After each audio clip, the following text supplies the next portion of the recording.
Give your younger brother your Manhattan penthouse as a wedding gift.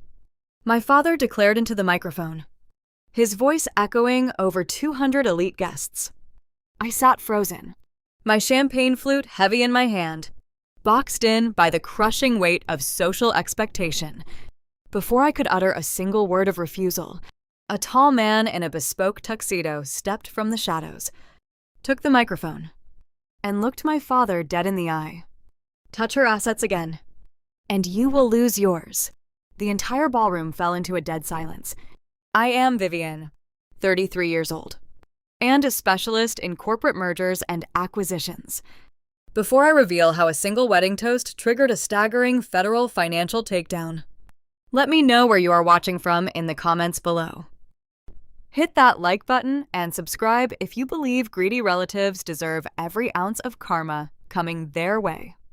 The crystal chandeliers of the Pierre Hotel cast a warm, golden hue over the rehearsal dinner for my brother, Julian. At 28, Julian was the undisputed golden child of our family.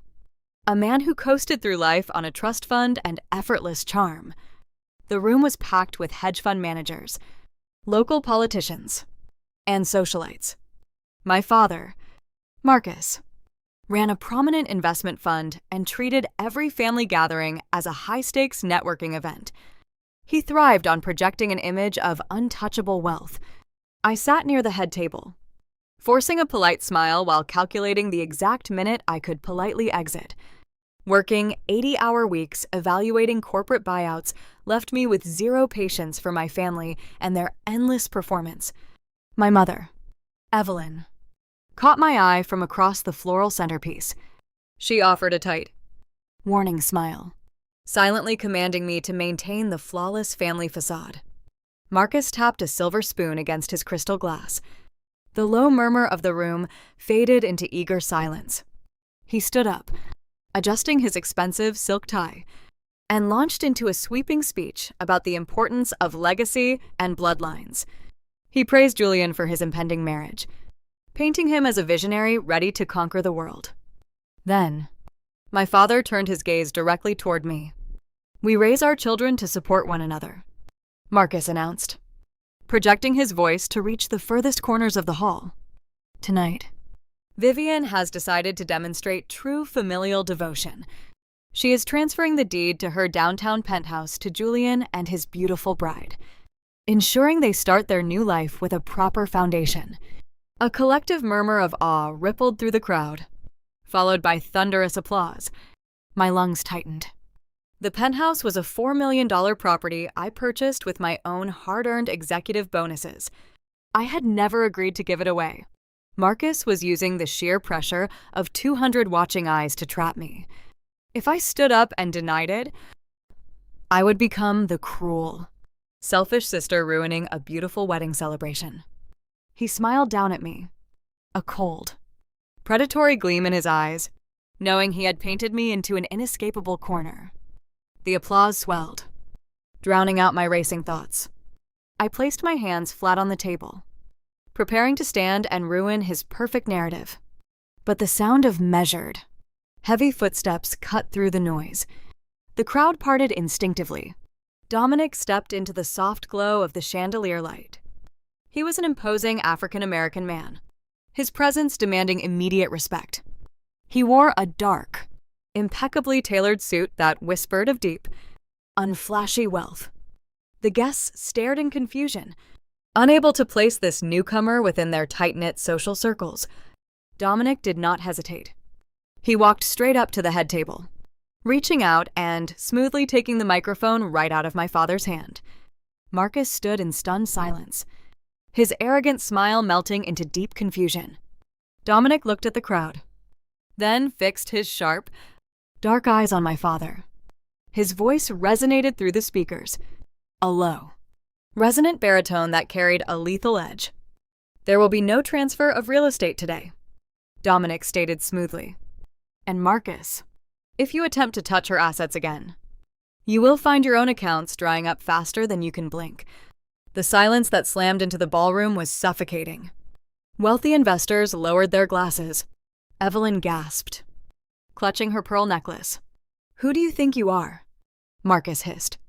His face turning a deep shade of crimson, he snapped his fingers, signaling the venue security standing near the exit doors. "Get this man out of my event." Dominic did not flinch. He handed the microphone back to a paralyzed waiter, adjusted his cuffs with supreme calm, and offered my father a brief, chilling smile. "Enjoy your dinner," Dominic said. He turned and walked back through the parted crowd, leaving behind an atmosphere thick with tension and unanswered questions. As the heavy mahogany doors closed behind him, the whispering erupted. Marcus slammed his fist onto the table, the veneer of the proud patriarch entirely shattered. He grabbed my wrist, his grip tight and unyielding, his eyes burning with a dark, desperate fury. "We are going to have a talk," Marcus growled, pulling me toward the private back rooms of the venue.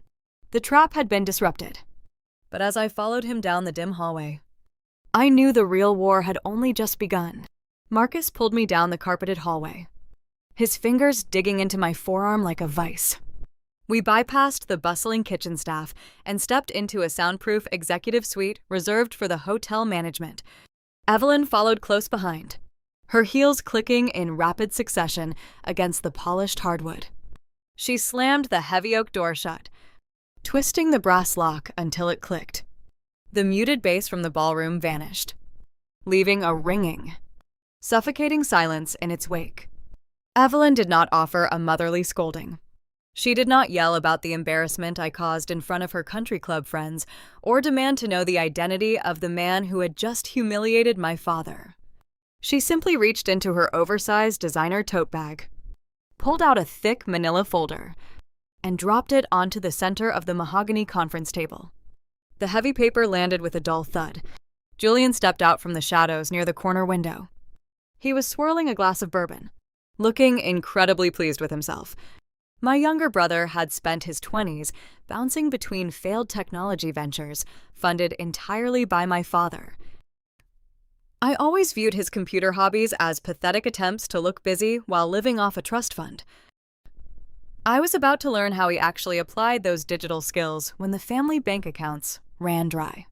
"Open it," Marcus commanded. His tone held no warmth, only the chilling cadence of a hostile negotiator preparing to close a brutal deal. I unfastened the metal clasp and flipped the cover open. My eyes scanned the top page. It was an email printout. I flipped to the next page, then the next.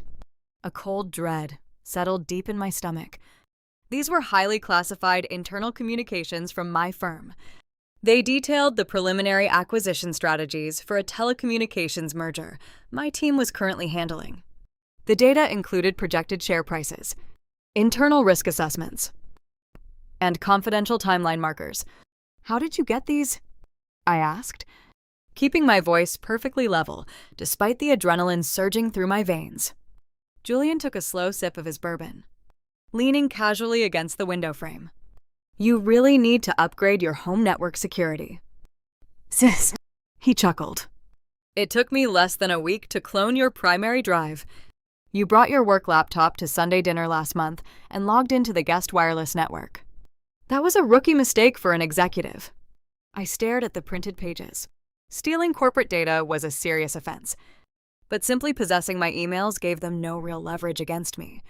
I operated within strict regulatory boundaries. My transactions were audited by compliance officers daily. I never crossed the line. "There is nothing illegal in these files," I stated, tossing the folder back onto the table. "It is confidential information." "Yes, but it proves nothing other than my competence at my job. If you try to release this, my firm will simply trace the breach back to your IP address and press charges for corporate espionage." Julian stepped forward, resting his hands on the table and leaning close to my face. The smell of expensive liquor radiating from his breath turned my stomach. "Look closer at the timestamps. Vivian, look at the recipient addresses on the forwarded chains." I looked back down at the documents. My training as a corporate analyst took over, scanning the subtle details buried in the headers. The dates had been altered. The digital footprints were skillfully manipulated to show that I had forwarded these highly sensitive acquisition details to an external, unregistered holding account 3 days before the merger went public. He had forged a digital paper trail, implying I was tipping off shadow investors. In the United States financial sector, that is the textbook definition of insider trading. It is a federal offense that carries steep mandatory minimum sentences and the permanent revocation of all trading licenses. The Securities and Exchange Commission does not take these allegations lightly. A single anonymous tip with a file like this would trigger an immediate catastrophic probe. We prepared a comprehensive reporting package, Marcus explained, stepping up beside his son. His voice was smooth, entirely devoid of any parental affection. It is ready to be dispatched directly to the Enforcement Division of the SEC. If the federal regulators receive this file, they will not just fire you. They will raid your office. They will seize your hardware, freeze your trading accounts, and march you out of your skyscraper in handcuffs. The ensuing investigation will ruin your reputation before you ever step foot inside a federal courtroom. Marcus continued, pacing slowly behind my chair. Even if you manage to hire a defense attorney brilliant enough to prove the metadata was tampered with, the trial will take years. Your career in mergers and acquisitions will be dead. You will face a decade in a penitentiary, all because you refuse to share your success with your own blood. Evelyn crossed her arms, looking down her nose at me with an expression of pure, unadulterated disdain. You always thought you were untouchable because you made your own money. She sneered. You flaunted that penthouse while your brother struggled to find his footing. But you owe this family for the privileged upbringing we provided. Giving Julian the property is a small price to pay to keep your freedom and your precious career intact. The room felt entirely devoid of oxygen. I looked at the 3 people standing around me. I had spent my entire adult life trying to navigate their emotional manipulation, assuming they were just narcissistic social climbers, desperate to maintain a facade of wealth. I was profoundly wrong. They were not just greedy relatives seeking a handout. They were a highly coordinated extortion ring. They were willing to fabricate federal evidence and send their own daughter to prison just to seize a piece of prime real estate. Marcus stopped pacing and tapped his gold watch, drawing my attention back to the immediate threat. You have until 8 o'clock tomorrow morning, he stated, laying out the final ultimatum. You will contact your real estate attorney, draft the transfer documents, and sign the property deed over to Julian. The moment the title is registered in his name, we will destroy the hard drive holding these files. If you delay, if you try to call the police, or if you attempt to speak to that man who interrupted my toast again, I press send. The threat hung in the sterile air of the VIP room, heavy and undeniable. They had calculated every angle. They knew my career was my lifeblood, the only thing that had allowed me to escape their control in the first place. They believed that holding a knife to my professional reputation would force an immediate, panicked surrender. They expected tears. They expected me to fall to my knees and beg for a compromise. I did not scream. I did not shed a single tear. Pleading with a predator only signals that their trap is working. I looked at the forged emails one last time, memorizing the specific routing protocols Julian had used in his fake metadata. I closed the manila folder and pushed it back across the mahogany table toward my mother. I understand the terms, I said, my voice registering as a hollow, detached whisper. I stood up, smoothing the front of my dress, and turned to walk toward the locked oak door. Evelyn stepped aside, a triumphant smirk playing on her lips. She unlocked the brass deadbolt, opening the door to let me out. As I stepped back into the dim hallway, the faint sound of string instruments from the rehearsal dinner drifted through the air, mocking the sinister reality of what had just occurred. Julian raised his glass of bourbon in a mocking toast. See you tomorrow morning, big sister. Do not be late. The heavy door clicked shut behind me. I stood alone in the corridor, taking a slow, measured breath to steady my racing pulse. They thought I was heading home to pack my bags, cry in the dark, and surrender my property. They believed they held the ultimate winning hand. They had no idea I was heading straight to my corporate headquarters to initiate a digital war they could never possibly survive. If Julian was skilled enough to infiltrate my home network, I needed to see exactly how deep the infection went before the sun came up. I pulled my car keys from my purse and walked out into the cool night air, my mind already building a fortress. I drove through the rain-slicked streets of Manhattan with the cold precision of a machine. The wet pavement reflected the towering glass skyscrapers, structures built on ruthless negotiations and ironclad contracts. My hands gripped the leather steering wheel, my knuckles pale under the dim dashboard lights. My pulse hummed a steady, calculated rhythm. Panic is a luxury for the unprepared in the high-stakes world of corporate mergers and acquisitions. When a hostile entity attempts a sudden takeover, you do not weep. You audit the threat. I pulled into the underground parking garage of my corporate headquarters shortly before 1 a.m. The building was a silent monolith of steel and shadows.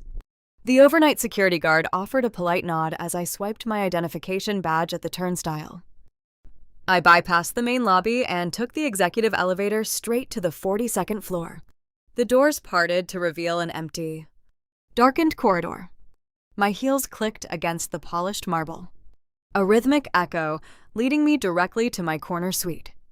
I locked the heavy oak door behind me, shedding my coat and tossing my purse onto the leather sofa.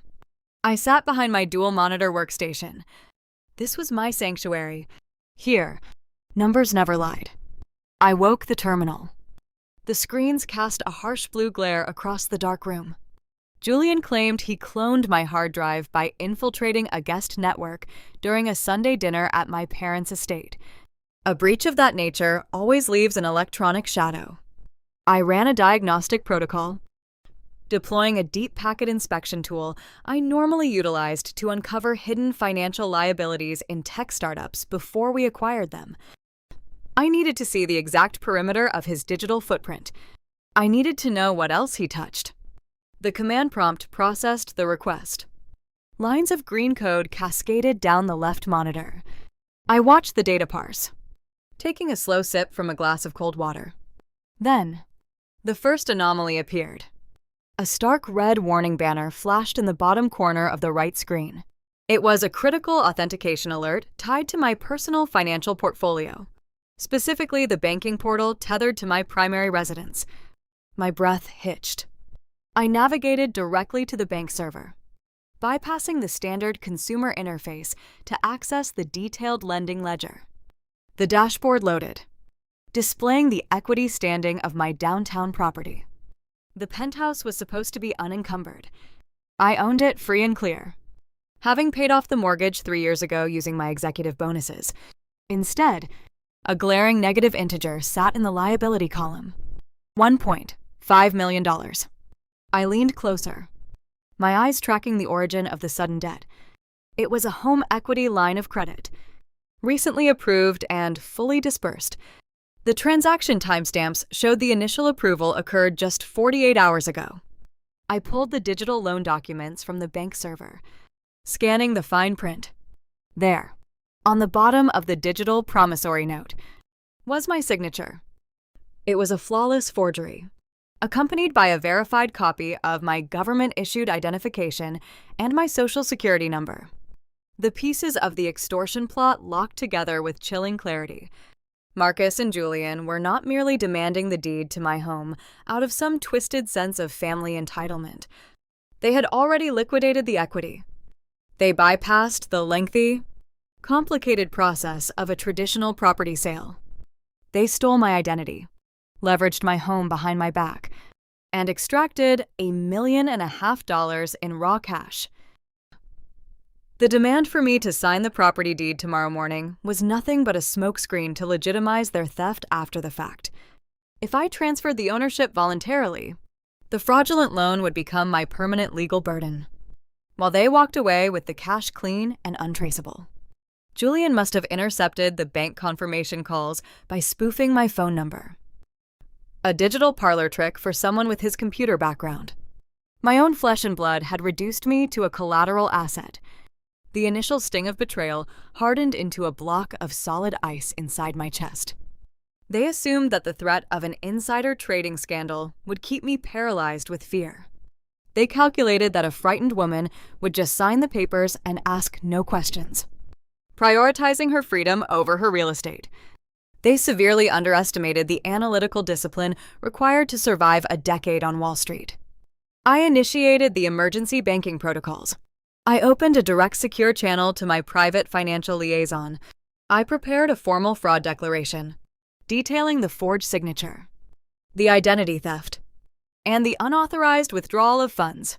Freezing the account would immediately halt the outbound transfer of the $1.5 million, trapping the stolen capital in a pending state before it could reach whatever offshore destination Julian had arranged. I typed the final command, poising my finger over the Enter key. I was ready to sever their financial lifeline and initiate a severe federal banking investigation. I pressed the key. The keystroke echoed in the silent office. The confirmation screen never loaded. Instead, my primary monitor froze entirely. The mouse cursor stopped responding to my movements. I tapped the escape key, my brow furrowing in deep confusion. A low, electronic hum emanated from the computer tower beneath my glass desk. The cooling fans spun up to their maximum speed, roaring like a jet engine. The screen flickered, cutting from the bright banking portal to a pitch-black void. My pulse surged. I reached for the manual power switch, but the hardware was locked out. The secondary monitor went dark a second later. From the center of the black display, a string of stark white text began to type itself out. Character by agonizing character. I sat frozen in my leather chair, watching the ghost in my machine reveal its true nature. The message read, "Do not try to freeze the funds. Vivian. I told you I cloned the drive. I took everything." Below the text, a digital timer appeared, a bright red countdown clock materializing on the screen, reading 47 hours, 59 minutes, and 50 seconds. Underneath the ticking numbers, a new paragraph generated. If you contact the bank, if you call the police, or if you fail to sign the deed by morning, this ransomware will detonate. It will permanently encrypt every single internal file, client dossier, and merger blueprint on your company server. Your billion-dollar deals will evaporate. Your firm will be liable for the largest data breach in corporate history. TikTok. Big sister. Julian had not just stolen my emails or forged a loan application. He had weaponized my entire livelihood. The extortion was a multi-layered trap, intricately designed to cut off every conceivable avenue of escape. Mergers and acquisitions involve hundreds of thousands of highly sensitive documents, proprietary technology secrets, and employee records. If this ransomware executed, the fallout would be catastrophic. Acquiring companies would sue my firm into oblivion. The regulatory fines alone would bankrupt us. If I saved my house, I destroyed my company. If I saved my company, I lost my home and my freedom. The red numbers ticked down relentlessly, casting a crimson glow over my face in the dark office. The hunter had become the hunted, and the walls were closing in fast. The red digital timer pulsed on my primary monitor, mocking my paralysis. 47 hours and 56 minutes. My company server was held hostage. A digital gun pressed against the temple of my career. The instinct to panic, to reach for my phone and call federal law enforcement, surged powerfully. I crushed it. Panic breeds mistakes, and mistakes in a ransomware scenario end in total data annihilation. I pushed the leather chair back from the infected workstation. I stood up, the silence of the 42nd floor office wrapping around me like a cold shroud. I walked to the large abstract painting hanging on the far wall. Behind the heavy canvas sat a recessed wall safe. I inputted the combination, pulling out a sleek, unbranded laptop. This machine was air-gapped, meaning it had never been connected to the company network. ensuring it remained completely untouched by Julian's malicious payload. I booted it up and connected to a private satellite hotspot I kept for international acquisitions. If I could not freeze the funds, I had to hunt them. I needed to understand exactly where my stolen equity was flowing to find a lever I could pull. I opened an encrypted terminal. The art of forensic finance relies on one immutable truth. Money always leaves a trail. It might run through dark tunnels, but it leaves footprints in the dust. My brother thought he was clever, bearing his tracks beneath a ransomware attack. But he lacked the discipline of a seasoned auditor. I bypassed my compromised banking portal entirely. Accessing a shadow ledger platform, I used to trace hidden liabilities during corporate takeovers. I isolated the routing numbers connected to the fraudulent home equity loan. The $1.5 million had not simply landed in a domestic checking account bearing Julian's name. That would trigger an immediate currency transaction report. Instead, the capital fractured. The raw data showed the cash splintering into dozens of smaller, structured transfers, slipping just under the federal reporting thresholds. I traced these fragmented transactions as they zipped through a series of domestic holding accounts, a classic layering technique designed to wash the scent off illicit funds. Finally, the digital breadcrumbs converged, pouring the cash into 3 distinct offshore shell corporations registered in the Cayman Islands. I pulled the corporate registry filings for the 3 entities. Cayman privacy laws are notoriously tight, designed specifically to shield ownership. However, shell companies rarely operate in a vacuum. To move money back into the global market, they must interact with regulated financial institutions. I cross-referenced the Cayman entity's tax identification numbers against public federal lobbying records and international trade disclosures. A pattern emerged from the chaotic data. The shell companies shared a registered agent, a boutique corporate law firm based in Miami. I dug into the firm's client roster. One prominent name glared back at me from the screen, illuminating the dark office with a chilling realization. The client was Vanguard Horizon Investments.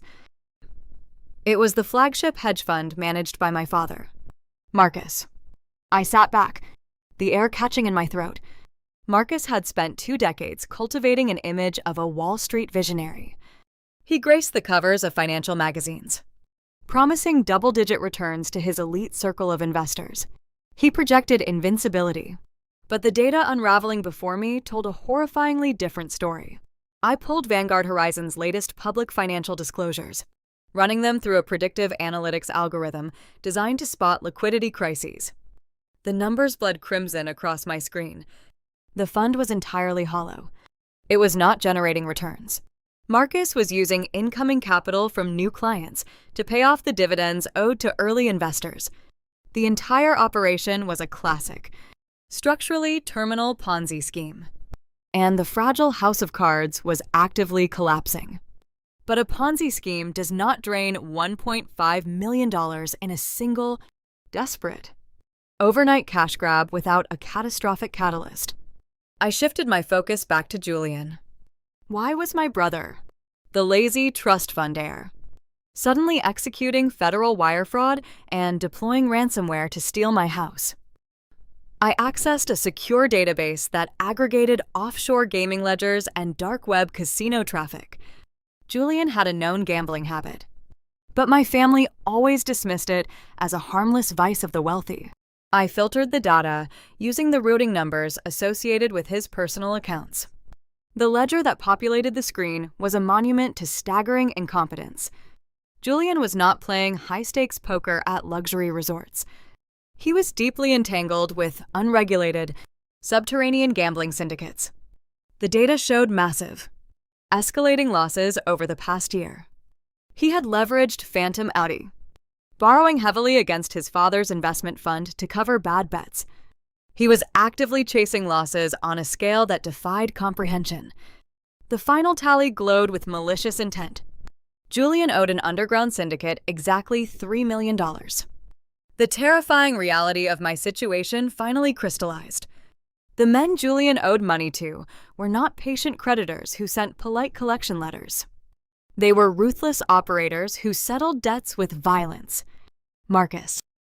Desperate to protect his golden child from the syndicate and terrified that Julian's debts would expose the empty investment fund, was attempting a frantic bailout. They had drained Vanguard Horizon's remaining liquidity, but they were still short. They needed raw, untraceable cash to satisfy the syndicate and prop up the Ponzi scheme before an impending federal audit next week. My penthouse, fully paid off and valued at $4 million, was their final, desperate lifeline. They forged my signature to extract the $1.5 million loan, intending to use my property as the ultimate sacrificial lamb to buy their freedom. If I refused to sign the deed tomorrow morning, the syndicate would collect their debt in blood, and Marcus would face a lifetime in federal prison for securities fraud. They had literally wagered my life, my career, and my home to cover their own spectacular failures. The silence of my office was broken by a sudden, harsh vibration. My personal cell phone buzzed against the glass desk. I glanced at the screen. The caller ID displayed an unknown international number. It was 3 a.m. A cold dread washed over my skin. Legitimate business associates do not call at this hour using masked numbers. I answered the call, keeping my voice steady. Hello? The voice on the other end was a low, raspy whisper, heavily distorted by encryption software. Vivian, the voice said, stripping away any pretense. Your brother owes us a substantial sum. We understand a transfer was initiated tonight from a property in your name. That transfer is currently held up in a processing queue. We are not patient men. If the balance is not settled by tomorrow evening, we will no longer consider this a financial dispute. We know where your office is. We know where you live. Do not test our resolve. The line went dead. A dial tone echoed in the quiet room. I slowly lowered the phone. The game had fundamentally changed. This was no longer just a boardroom dispute over real estate or a family attempting to extort my career. I was standing squarely in the crosshairs of a criminal syndicate demanding immediate payment for a debt I did not incur. The red timer on my primary monitor continued to tick down, a relentless reminder that my digital world was locked, my assets were drained, and lethal consequences waited just outside my door. The walls were not just closing in, they were armed. The chilling finality of the disconnected call hung in the air, heavier than the silence of the 42nd floor. I stared at the dark screen of my phone, the syndicate's threat echoing in my mind. They knew where I lived. They knew where I worked. Julian had not just stolen my money, he had painted a target on my back for dangerous men who collected debts in blood. My eyes darted back to the air-gapped laptop, rapidly processing the tactical landscape. The red timer on the infected monitor mocked my paralysis, glowing ominously in the dim office.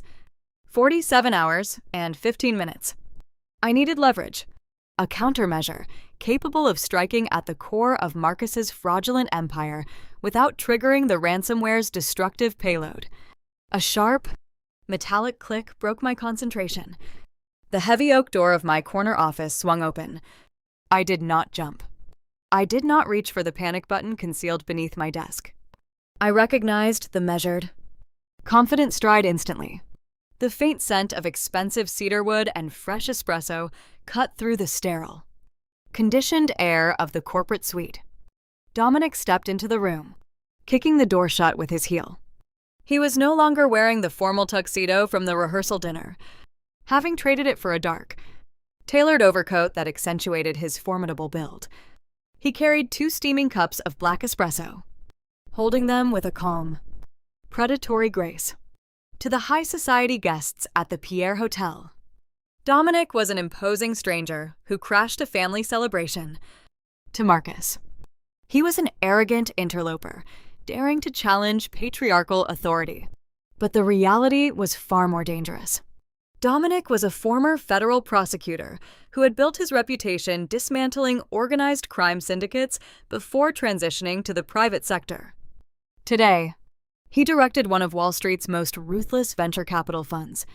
More importantly, he was my secret fiancé, We had kept our relationship hidden for 3 years. A deliberate, tactical choice. I knew my family. I knew their insatiable greed and their parasitic nature. If Marcus and Evelyn discovered I was engaged to a man commanding billions in venture capital, they would not celebrate my happiness. They would view Dominic as an infinite credit line, relentlessly scheming to extract his wealth to fund their failing facade.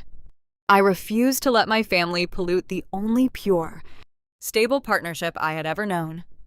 Dominic walked around the glass desk, placing one espresso near my keyboard. He leaned against the edge of the table, his dark eyes scanning the glowing screens. He noted the red ransomware timer, his expression tightening imperceptibly. Before shifting his gaze to the complex financial map I had drafted on the secure laptop, "I could not stay away," Dominic said, his deep baritone providing a grounding anchor amidst the chaos. "Watching Marcus try to publicly extort your property was infuriating. I knew they would attempt a quiet reprisal the moment the doors closed. I assumed the fallout was worse than anticipated." I took a slow sip of the espresso, the bitter caffeine sharpening my focus. "The situation has escalated significantly beyond a simple real estate dispute," I replied, handing him a printed summary of my forensic audit. "Julian breached my servers. He deployed ransomware targeting the firm's acquisition data to guarantee my compliance. They forged my signature to secure a $1.5 million home equity loan on the Penthouse." Dominic did not gasp or express shock. His mind operated like a legal steel trap, instantly categorizing the offenses: wire fraud, identity theft, and corporate extortion. He listed, his eyes scanning the document. "This is a desperate, catastrophic maneuver. Why risk decades in federal prison for $1.5 million? I tapped the screen, highlighting the offshore routing numbers. Because Marcus's investment fund is a collapsing Ponzi scheme, and Julian owes $3 million to an underground gambling syndicate. They are using my equity to bail themselves out before a federal audit uncovers the empty vaults next week. I just received a threat from the syndicate.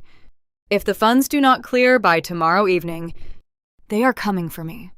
Dominic's posture shifted. The sophisticated venture capitalist vanished, replaced entirely by the lethal federal prosecutor who specialized in dismantling criminal empires.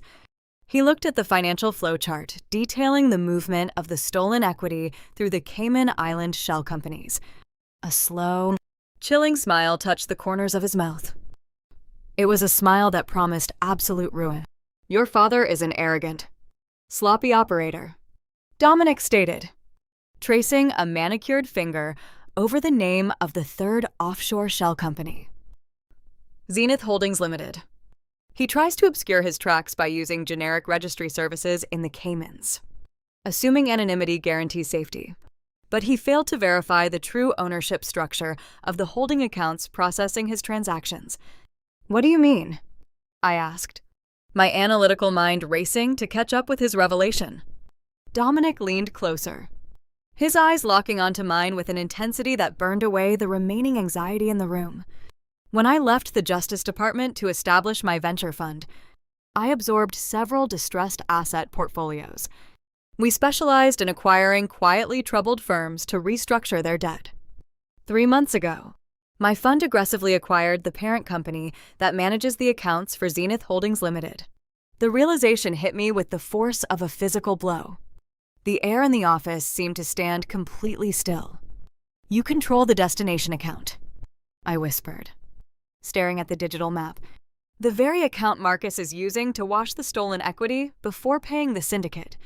"Precisely," Dominic confirmed, his voice cold and deliberate. "Marcus believes he is funneling the stolen cash through an untouchable offshore haven. He has no idea that the holding company processing his illicit wire transfer is a direct subsidiary under my financial command. He is essentially wiring the stolen money straight into my vault. This changes the entire tactical landscape. I did not need to alert the bank and trigger the ransomware. I did not need to wait helplessly for the syndicate to knock on my door. We held the ultimate kill switch. "We do not call the police," Dominic instructed, laying out the strategy with surgical precision. If law enforcement intervenes now, Marcus will claim ignorance, blame Julian for the forgery, and stall the investigation with expensive defense attorneys while your firm's data is destroyed by the ransomware. We let them execute the fraud. We let Julian initiate the final transfer, believing he has successfully paid off the syndicate. And then, I asked, anticipating the drop of the blade, and then, I personally lock the receiving account. Dominic replied, his smile hardening. The funds will appear to transfer successfully on their end, fulfilling the banking protocols.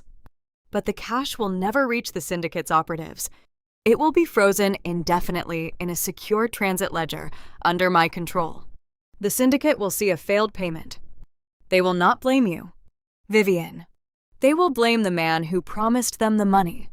We let Marcus and Julian burn in the fire. They started themselves. The elegance of the plan was terrifying.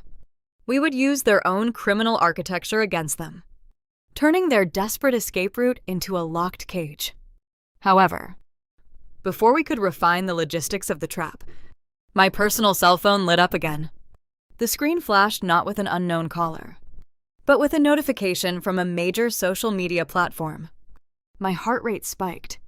A new, jagged edge of tension slicing through the room's calculated calm. I unlocked the device. The notification was a link to a live video broadcast.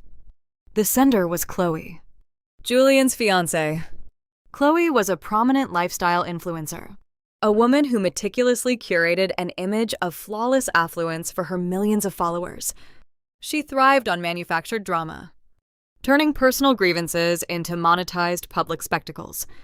I tapped the link. The video loaded instantly. Chloe was sitting in what looked like the bridal suite of a luxury hotel. Her makeup was artfully smudged to simulate tears. She stared directly into the camera, her expression a masterclass in performative devastation. I never thought I would have to make a video like this, Chloe began, her voice trembling with practiced vulnerability. I always believed family was supposed to support each other, but my future sister-in-law, Vivian, has chosen to destroy the happiest day of my life out of pure, malicious jealousy. She promised to gift us her penthouse to start our family. And tonight, she cruelly backed out just to humiliate Julian in front of everyone. She is a cold, heartless narcissist who only cares about her bank account. The viewer count on the live stream was skyrocketing, the numbers climbing into the hundreds of thousands. The comment section was a rapid-fire stream of vitriol, strangers hurling insults and demanding I face consequences for my supposed cruelty. Chloe was weaponizing her massive audience, turning public opinion into a blunt instrument to batter me into submission. Dominic watched the screen over my shoulder, his jaw tightening. She is launching a smear campaign. They are trying to force your hand publicly before the deadline. The digital mob was already mobilizing. But a smear campaign was merely the opening salvo in a much larger, far more destructive assault. As the live stream continued, a new message popped onto my screen, an audio file sent directly from my mother, Evelyn. The extortion was escalating rapidly, and the battleground was expanding beyond the digital realm and straight into the court of public opinion. The sheer velocity of the public assault was breathtaking. By 7:00 at the Chloe's tearful video had permeated every major social media platform. My phone vibrated continuously, a relentless, physical manifestation of the digital mob closing in. Notifications stacked up on my lock screen faster than I could swipe them away. Strangers demanded my termination. Boutique financial blogs picked up the story, spinning sensationalized headlines about the cold. Corporate executive ruining a family wedding out of spite. Chloe had mastered the art of playing the victim. She possessed an uncanny ability to manipulate lighting and tone, convincing millions of followers that her manufactured grief was an authentic tragedy. She painted a picture of Julian as a devoted, hard-working fiancé whose dream of a perfect life was being shattered by an envious older sister. The strategy was brutally effective. In the court of public opinion, a weeping influencer always triumphs over a stoic investment banker. I sat at my desk, watching the viewer count climb, maintaining a chilling, deliberate composure. I did not engage. I did not draft a frantic rebuttal or issue a defensive press release. When you respond to a smear campaign, you validate the attacker's premise. You hand them the microphone and acknowledge their authority to question your character. I refused to grant Chloe that power. However, the collateral damage was immediate. My secure corporate line began to ring. The caller ID flashed the names of several key partners at my firm. They were not calling to offer sympathy. In the highly scrutinized world of mergers and acquisitions, reputation is a tangible asset. A viral scandal involving a senior executive is a severe liability that threatens investor confidence. Dominic paced the length of my office, his dark eyes tracking the incoming calls. "They are trying to isolate you," he stated, his voice a low, steady rumble. "They want to create a professional crisis so overwhelming that handing over the penthouse feels like a cheap price to pay for silence." Before I could answer the flashing corporate line, my personal phone chimed with a priority audio message. It was from my mother, Evelyn. I hit play. The audio filled the quiet office, dripping with an icy, practiced malice. "Vivian." Evelyn's voice hissed through the speaker, adopting the tone of a disappointed sovereign addressing a disobedient subject. "I warned you not to test us. Look at the mess you have created. Your partners are panicking. Your reputation is in tatters. And Chloe's audience is practically begging for your head on a platter." She paused, ensuring the weight of the threat settled in. "This is just a preview. If that property deed is not legally transferred to Julian by 4:00 p.m. today, I am sending the internal emails Julian extracted directly to the Wall Street Journal. The insider trading narrative will destroy whatever is left of your career. Do not force my hand. Vivian. Call my assistant and arrange to meet us at your father's office.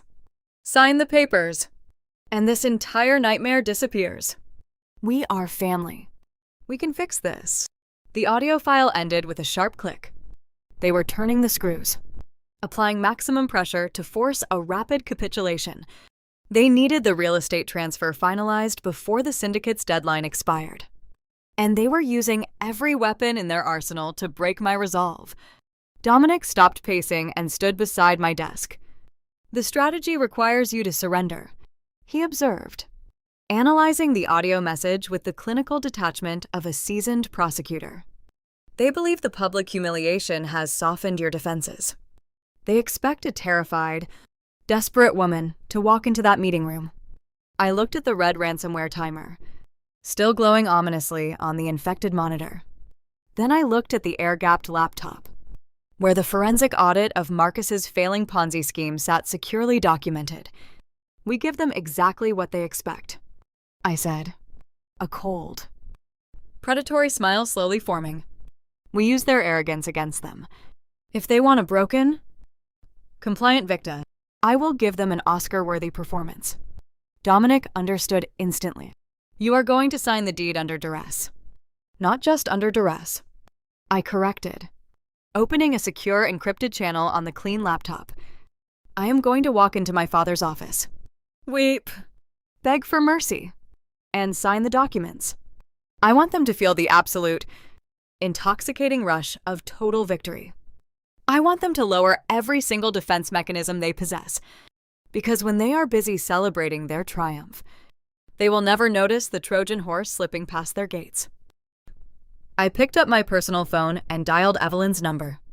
I took a deep breath, deliberately dropping my shoulders and allowing a slight, uncharacteristic tremor to enter my voice. The phone rang twice before she answered. "Mom," I whispered, forcing a wet, choked sob into the receiver. "Please, stop the video. Tell Chloe to take it down. My firm is threatening a suspension. I cannot handle this." Evelyn let out a long, satisfied sigh, the sound of a predator enjoying the kill. "I told you this would happen. Vivian, You brought this entirely upon yourself. I know, I stammered, layering the desperation thickly. I will sign the papers. I will give Julian the penthouse. Just promise me you will not release those emails. Promise me you will destroy the hard drive. A sharp, cruel laugh echoed through the line. Of course. Darling, as soon as the title company registers the deed, the digital files will be permanently erased. Be at your father's office at 3 o'clock. Do not be late. She ended the call without another word. I lowered the phone, the fake tears instantly evaporating. My expression hardened back into a mask of pure, unyielding resolve. The bait was set. They had eagerly swallowed the illusion of my defeat. I turned to Dominic, who was already preparing a specialized, encrypted flash drive. We have a meeting at 3 o'clock, I stated, pulling my tailored blazer from the back of my chair. Let us prepare the payload. The real corporate espionage is about to begin. The glass and steel facade of Marcus's investment firm loomed over Wall Street, a monument to a reputation that was entirely fabricated. I stepped out of my town car, pulling the collar of my trench coat tight against the biting New York wind. I had meticulously prepared my physical appearance. My hair was pulled into a severe, slightly messy knot. I wore minimal makeup, ensuring the dark circles under my eyes, a genuine byproduct of a sleepless night, hunting digital financial ghosts, were prominently displayed. I needed to look like a woman whose spirit had been thoroughly broken by a relentless public smear campaign. I rode the private elevator to the top floor, my pulse a slow, steady drumbeat. The receptionist barely glanced up as I bypassed her desk and walked directly toward my father's executive suite. The heavy mahogany doors stood slightly ajar. I pushed them open, stepping into a room that smelled heavily of aged scotch and unearned arrogance. Marcus sat behind his massive desk, steepled fingers resting beneath his chin. Evelyn lounged on a leather sofa nearby, swirling a glass of sparkling water. Julian leaned against the floor-to-ceiling window, his posture radiating a smug, victorious energy. They formed a unified front of absolute greed, watching me enter with the predatory satisfaction of hunters cornering wounded prey. I stopped a few feet from the desk, letting my shoulders slump. I kept my gaze focused near the floor, avoiding direct eye contact.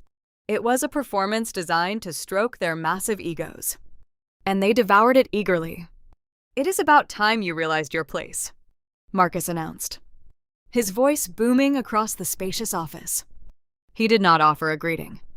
He simply slid a thick stack of legal documents across the polished mahogany surface. I stepped forward, looking down at the paperwork.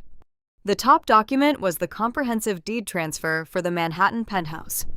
Beneath it sat a draconian non-disclosure agreement, forbidding me from ever discussing the real estate transaction or the forged insider trading emails under penalty of severe financial ruin. This is how a family operates. Vivian, Marcus lectured, adopting a faux paternal tone that made my stomach churn. We protect each other. We ensure the legacy survives. Your stubborn independence was a liability. You should be thanking Julian for forcing you to finally contribute to this family's success. Julian let out a sharp, abrasive laugh. Do not look so miserable, Sister, he taunted, pushing off the window frame and sauntering over to the desk. You still have your fancy corporate job. We are just reallocating an asset that you did not really need anyway. Consider it an investment in my happiness. Evelyn set her glass down, her voice dripping with artificial sweetness. Just sign the papers. Darling, the sooner we finalize this, the sooner Chloe can take down that awful video. We want to put this ugly business behind us and focus on the wedding. I picked up the heavy gold pen resting next to the documents. I allowed my hand to tremble slightly, a visible manifestation of engineered panic. I took a shallow, shaky breath and lowered the pen to the signature line of the deed transfer. I did not sign my legal name. In the highly scrutinized realm of corporate mergers, executives are trained to protect themselves against physical coercion. I deployed a specialized duress signature. I deliberately altered the apex of the capital 5, disconnected the fluid loops of the cursive lettering, and applied an inconsistent pressure mapping that starkly contradicted my verified corporate signature. It looked messy, a frantic scrawl born of anxiety. To the untrained eyes of my arrogant family, it looked like a desperate surrender. But to a certified forensic document examiner in a federal courtroom, it was screaming. Undeniable proof of a fraudulent, coerced contract. The deed transfer was legally void the second the ink dried. I signed the non-disclosure agreement with the exact same flawed script. Julian eagerly snatched the documents off the desk before the ink had fully set. He inspected the signatures. A wide, greedy grin splitting his face. He actually believed he had just legally secured a $4 million property. He had no idea he was holding a worthless piece of paper that would serve as Exhibit A in a federal extortion trial. Excellent, Marcus declared, leaning back in his chair and steepling his fingers once more. He looked incredibly pleased with his tactical victory. The title company will process the transfer immediately. Julian will retain the physical copies. You are dismissed. Vivian. I turned away from the desk, letting my head hang low. But my retreat was merely a calculated distraction. I feigned a stumble, my heel catching awkwardly on the edge of the thick Persian rug. I pitched forward, bracing my hands against the front panel of Marcus's massive mahogany desk to catch my fall. My purse spilled open, scattering a few benign items, a lipstick, a pack of mints across the carpet. Oh, for heaven's sake! Evelyn sighed in profound annoyance, rolling her eyes. Watch your step. Vivian. You are making a scene. I mumbled a hurried apology, dropping to my knees to gather my belongings. The desk panel provided a perfect, momentary blind spot, shielding my hands from their line of sight. I reached into the concealed pocket of my blazer and extracted a microscopic USB drive. It was no larger than a thumbnail, modified by Dominic's private security team to bypass commercial firewall protocols. With practiced, silent precision, I located the open network port on the underside of Marcus's primary computer tower. I slid the drive into the slot. It clicked securely into place, entirely invisible, unless someone crawled under the desk to inspect the hardware. The payload executed instantly. A military-grade tracking software burrowed deep into his local area network. It did not destroy data, it cloned it. It established a silent, persistent backdoor, granting Dominic and me unrestricted, real-time access to every keystroke, every encrypted email, and every wire transfer initiated from that terminal. I scooped up my lipstick, stood up, and brushed off my coat. My expression a flawless mask of humiliated defeat. I will see myself out, I murmured, keeping my eyes downcast. I walked out of the executive suite, leaving them basking in the warm, toxic glow of their manufactured triumph. They thought they had broken me. They believed they possessed the deed to a $4 million asset, completely unaware that I had just infected the central nervous system of their entire fraudulent enterprise. The Trojan horse was securely inside the gates, and the real slaughter was about to begin. But as I stepped into the elevator, my secure phone buzzed with an encrypted message from Dominic. The extortion was not over. In fact, their greed had just triggered a new, deeply unstable variable that threatened to blow the entire operation wide open. Chloe wanted to gloat, and her arrogance was about to provide the exact leverage we needed to destroy them all. The encrypted message from Dominic contained a single, glaring instruction. Let her talk. I stared at the screen as the elevator descended. Chloe had texted me directly, bypassing my parents and Julian entirely. Her message was brief and dripping with unearned entitlement. Be at the Penthouse at 7 tonight. Bring all the access keys and the building management codes. We need to do a formal handover before the wedding. She wanted a performance. She wanted to physically stand inside the $4 million asset they had extorted from me and force me to hand over the keys like a subservient tenant. It was a staggering display of narcissism. But in the realm of corporate warfare, an opponent's arrogance is the most valuable weapon you can exploit. I arrived at my penthouse precisely at 7:00. The sleek, private elevator opened directly into my foyer. I expected to find Chloe standing alone, perhaps taking selfies with the panoramic view of the Manhattan skyline.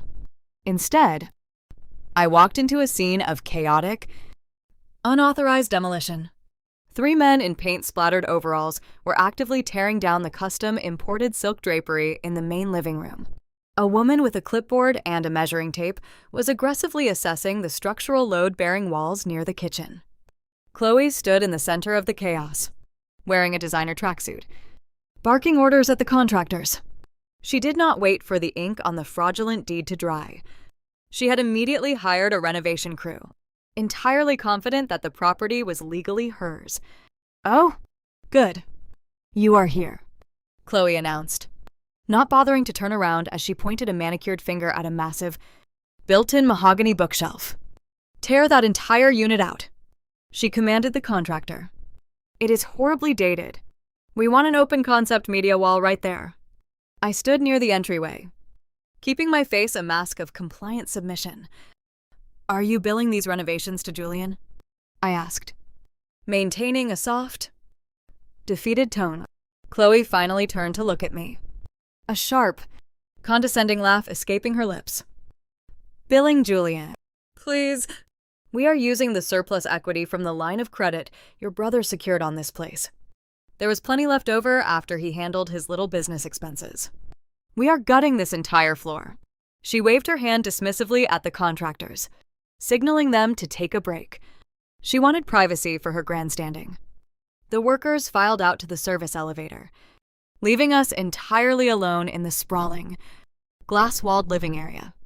She had no idea that a month ago, Dominic had insisted on upgrading the security infrastructure of my residence. Concealed within the recessed lighting fixtures and the sleek air conditioning vents were high definition 4K audio and video surveillance nodes, actively transmitting directly to a secure, off-site server. Every word spoken in this room was currently being recorded in pristine, prosecutorial quality. Chloe strutted across the hardwood floor, running a hand along the edge of my quartz kitchen island.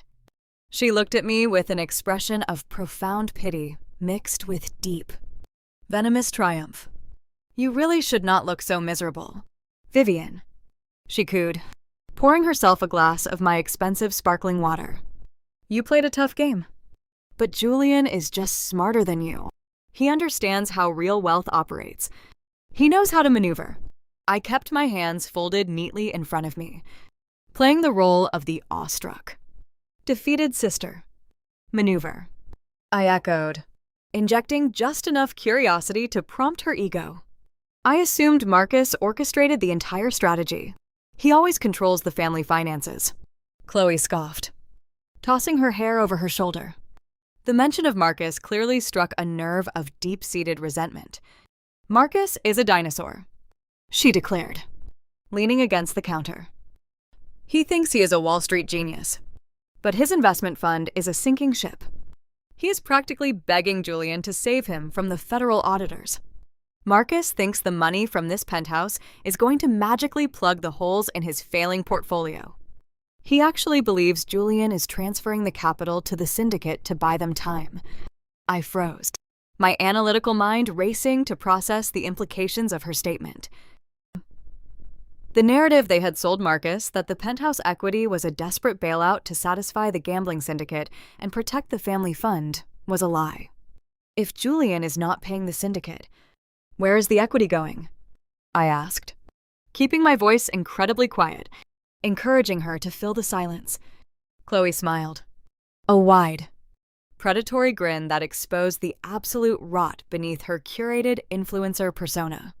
She stepped closer, lowering her voice as if sharing a brilliant, exclusive secret. "Julian is not wasting $1.5 million bailing out his father's catastrophic mistakes." she whispered, her eyes gleaming with sheer greed. Marcus is going to take the fall for the Ponzi scheme regardless. When the SEC raids Vanguard Horizon next week, Julian and I will be entirely insulated. She paused, taking a slow, dramatic sip of water, utterly intoxicated by her own perceived brilliance.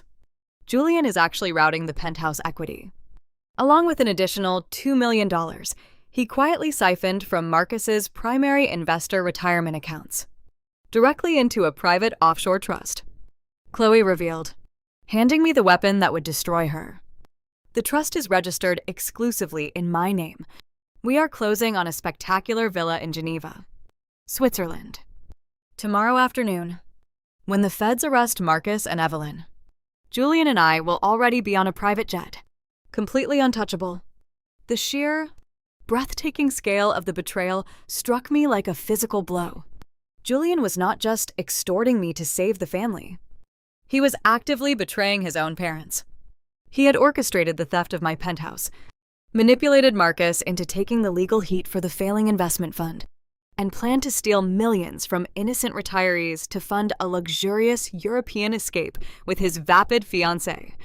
He was leaving his mother and father to face the FBI alone, serving them up as convenient human shields to cover his tracks. And Chloe, blinded by her desperate need to boast, had just outlined the entire criminal conspiracy on a hot microphone in 4K resolution. She had provided the exact location of the stolen funds and the timeline for their escape. I looked at her, fighting the overwhelming urge to smile.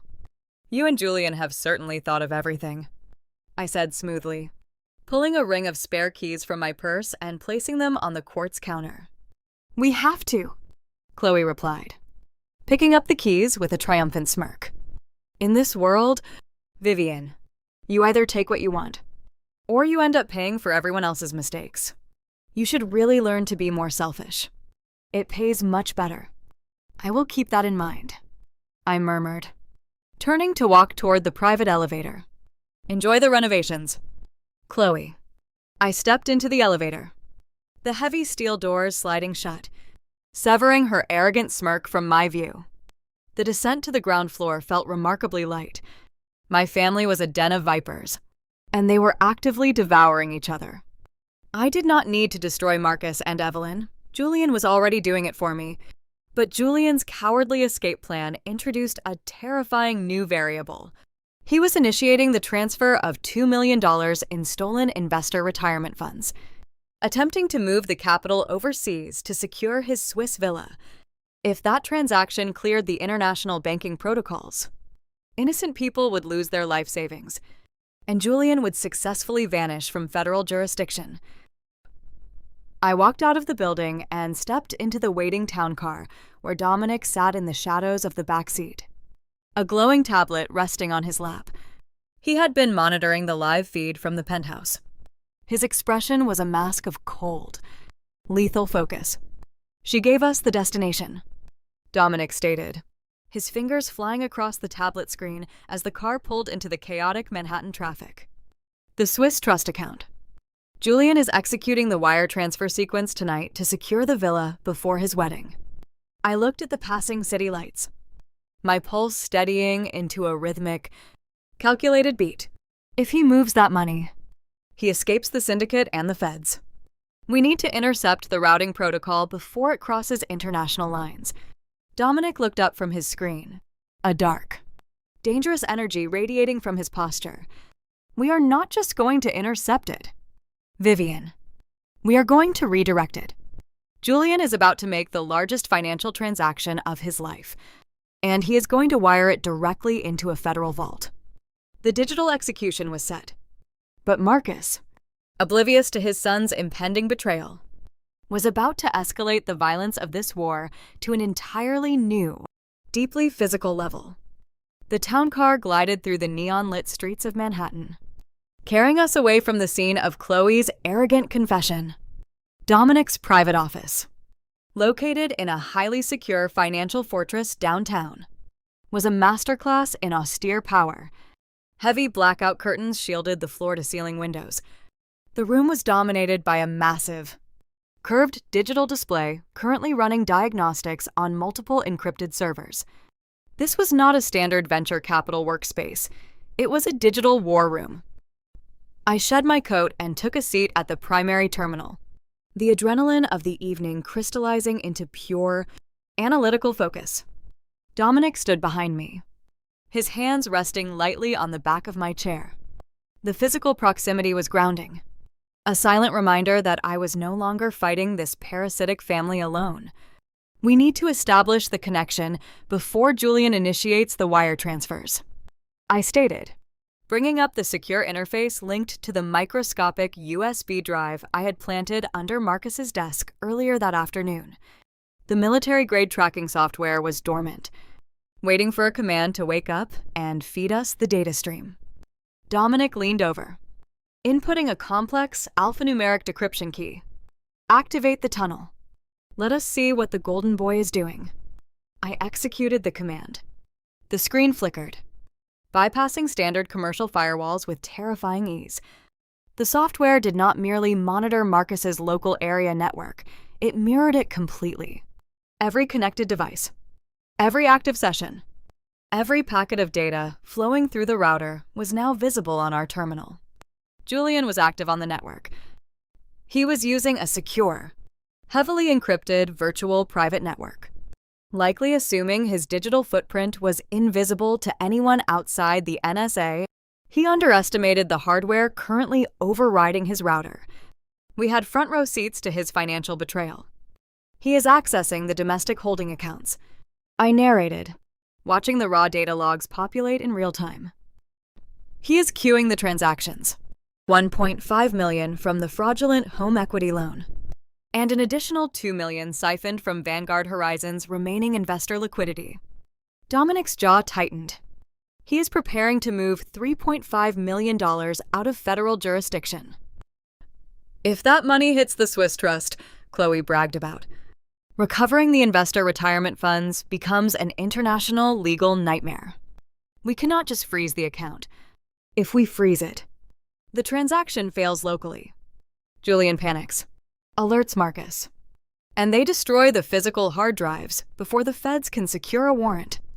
We need him to complete the transaction.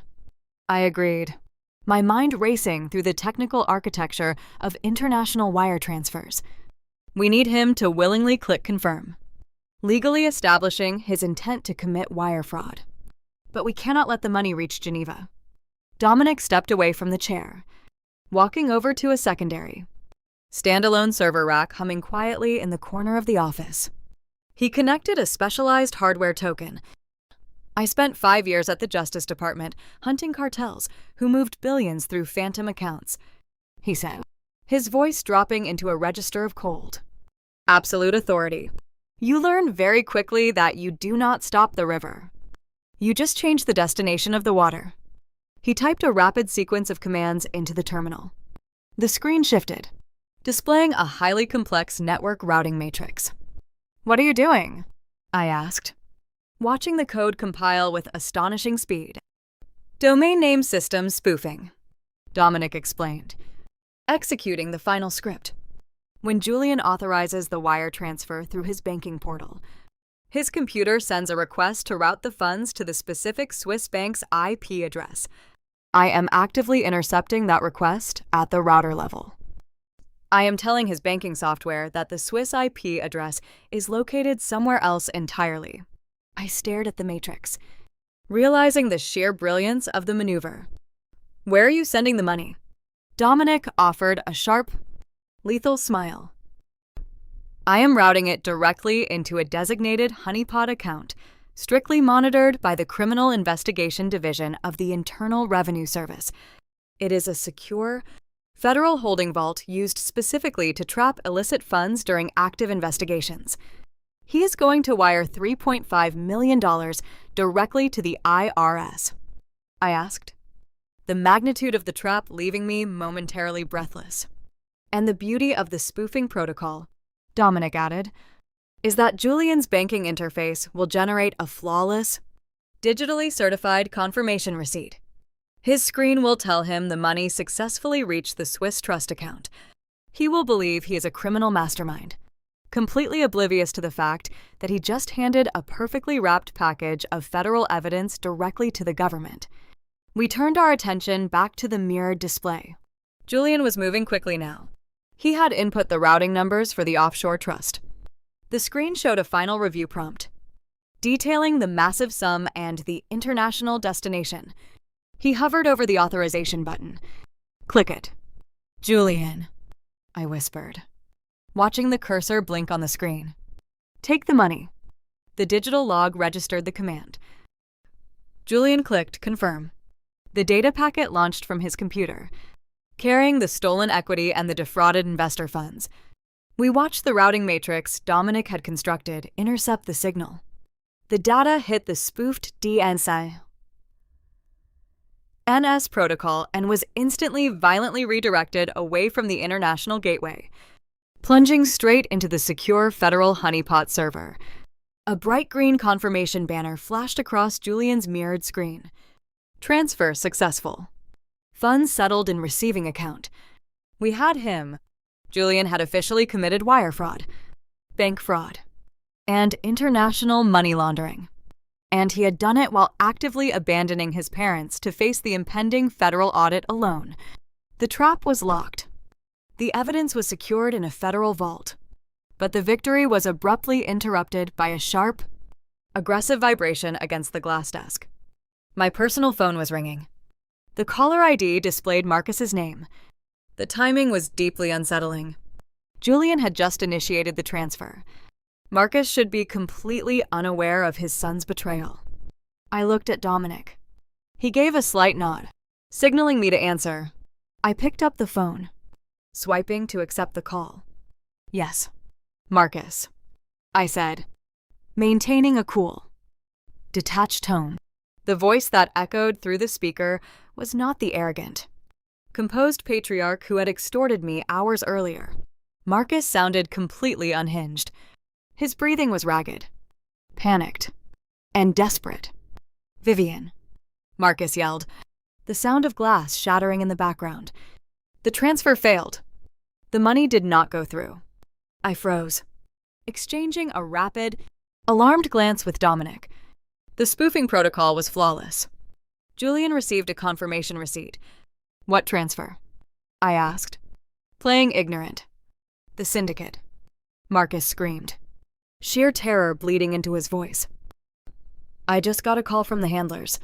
The $1.5 million we pulled from your penthouse was supposed to clear their accounts 10 minutes ago. They check their ledgers hourly. They said the routing number was invalid. They said we tried to pay them with phantom funds. The horrible reality of the situation crashed into me.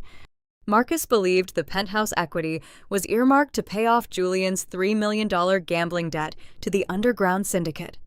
Julian had lied to his father. Julian never intended to pay the syndicate.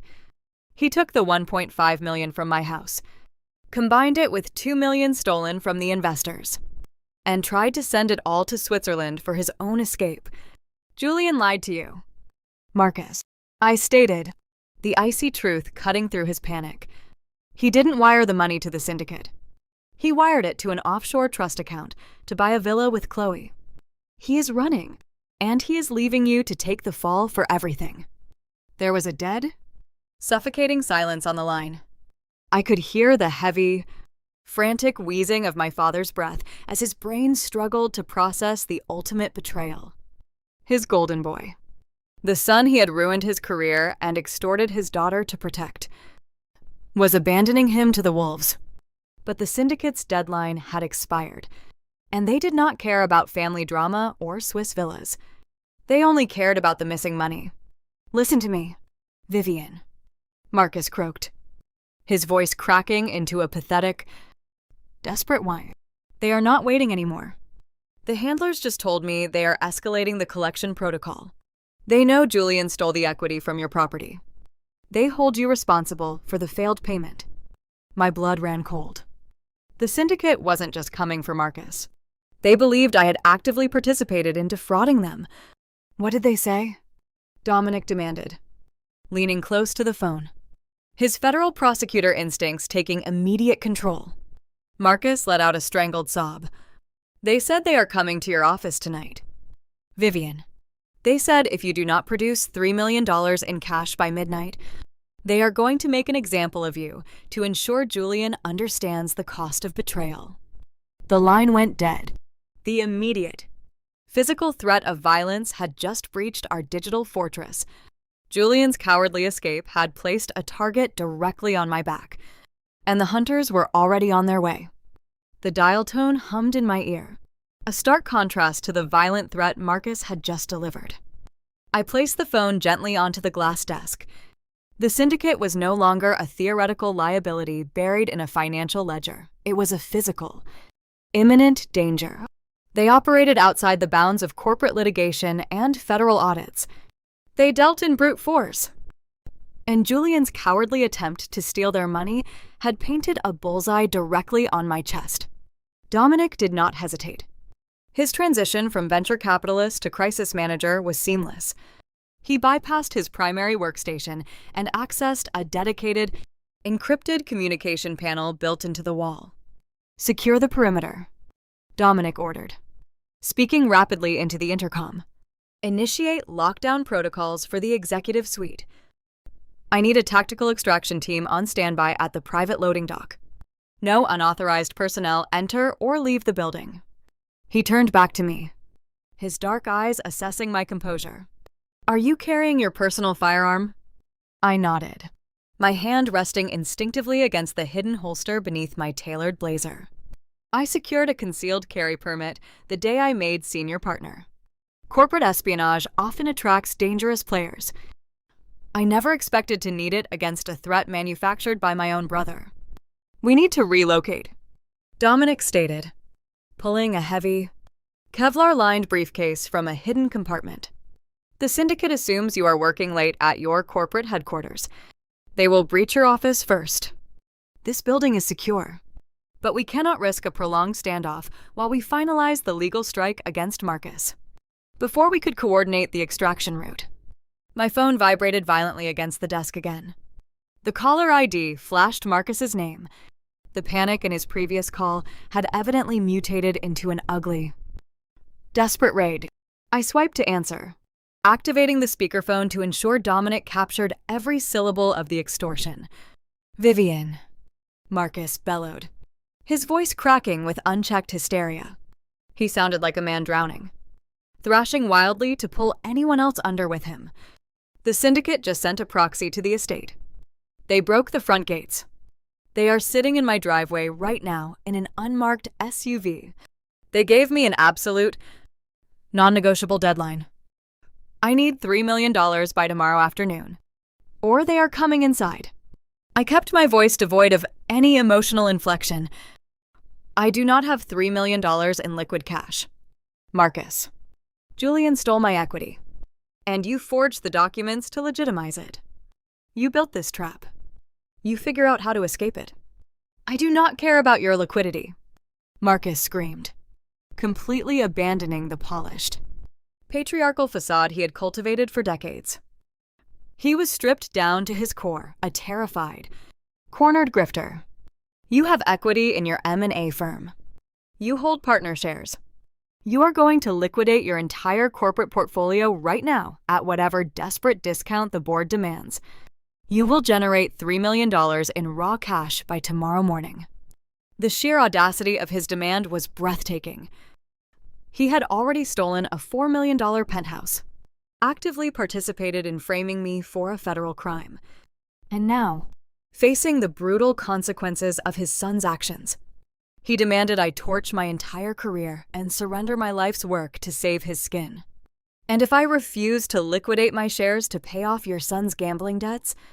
I asked, letting the icy detachment in my tone highlight his profound insanity. Marcus let out a ragged, venomous laugh.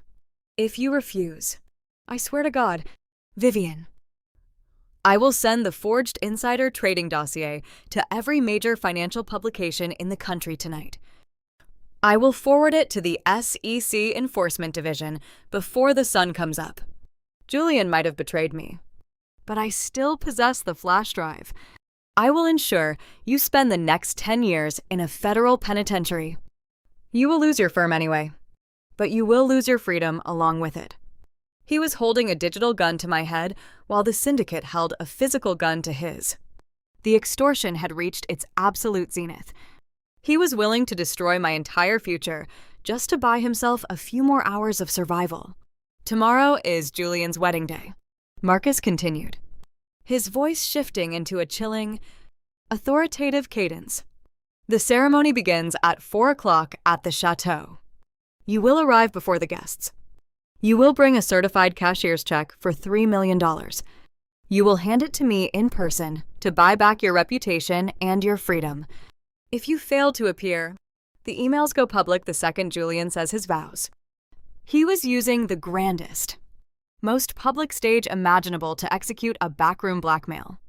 He expected me to walk into a venue filled with the very people he had defrauded, hand over a fortune, and watch my brother marry the woman he planned to flee the country with. I did not argue. I did not plead or try to explain the logistical impossibility of liquidating partner shares overnight.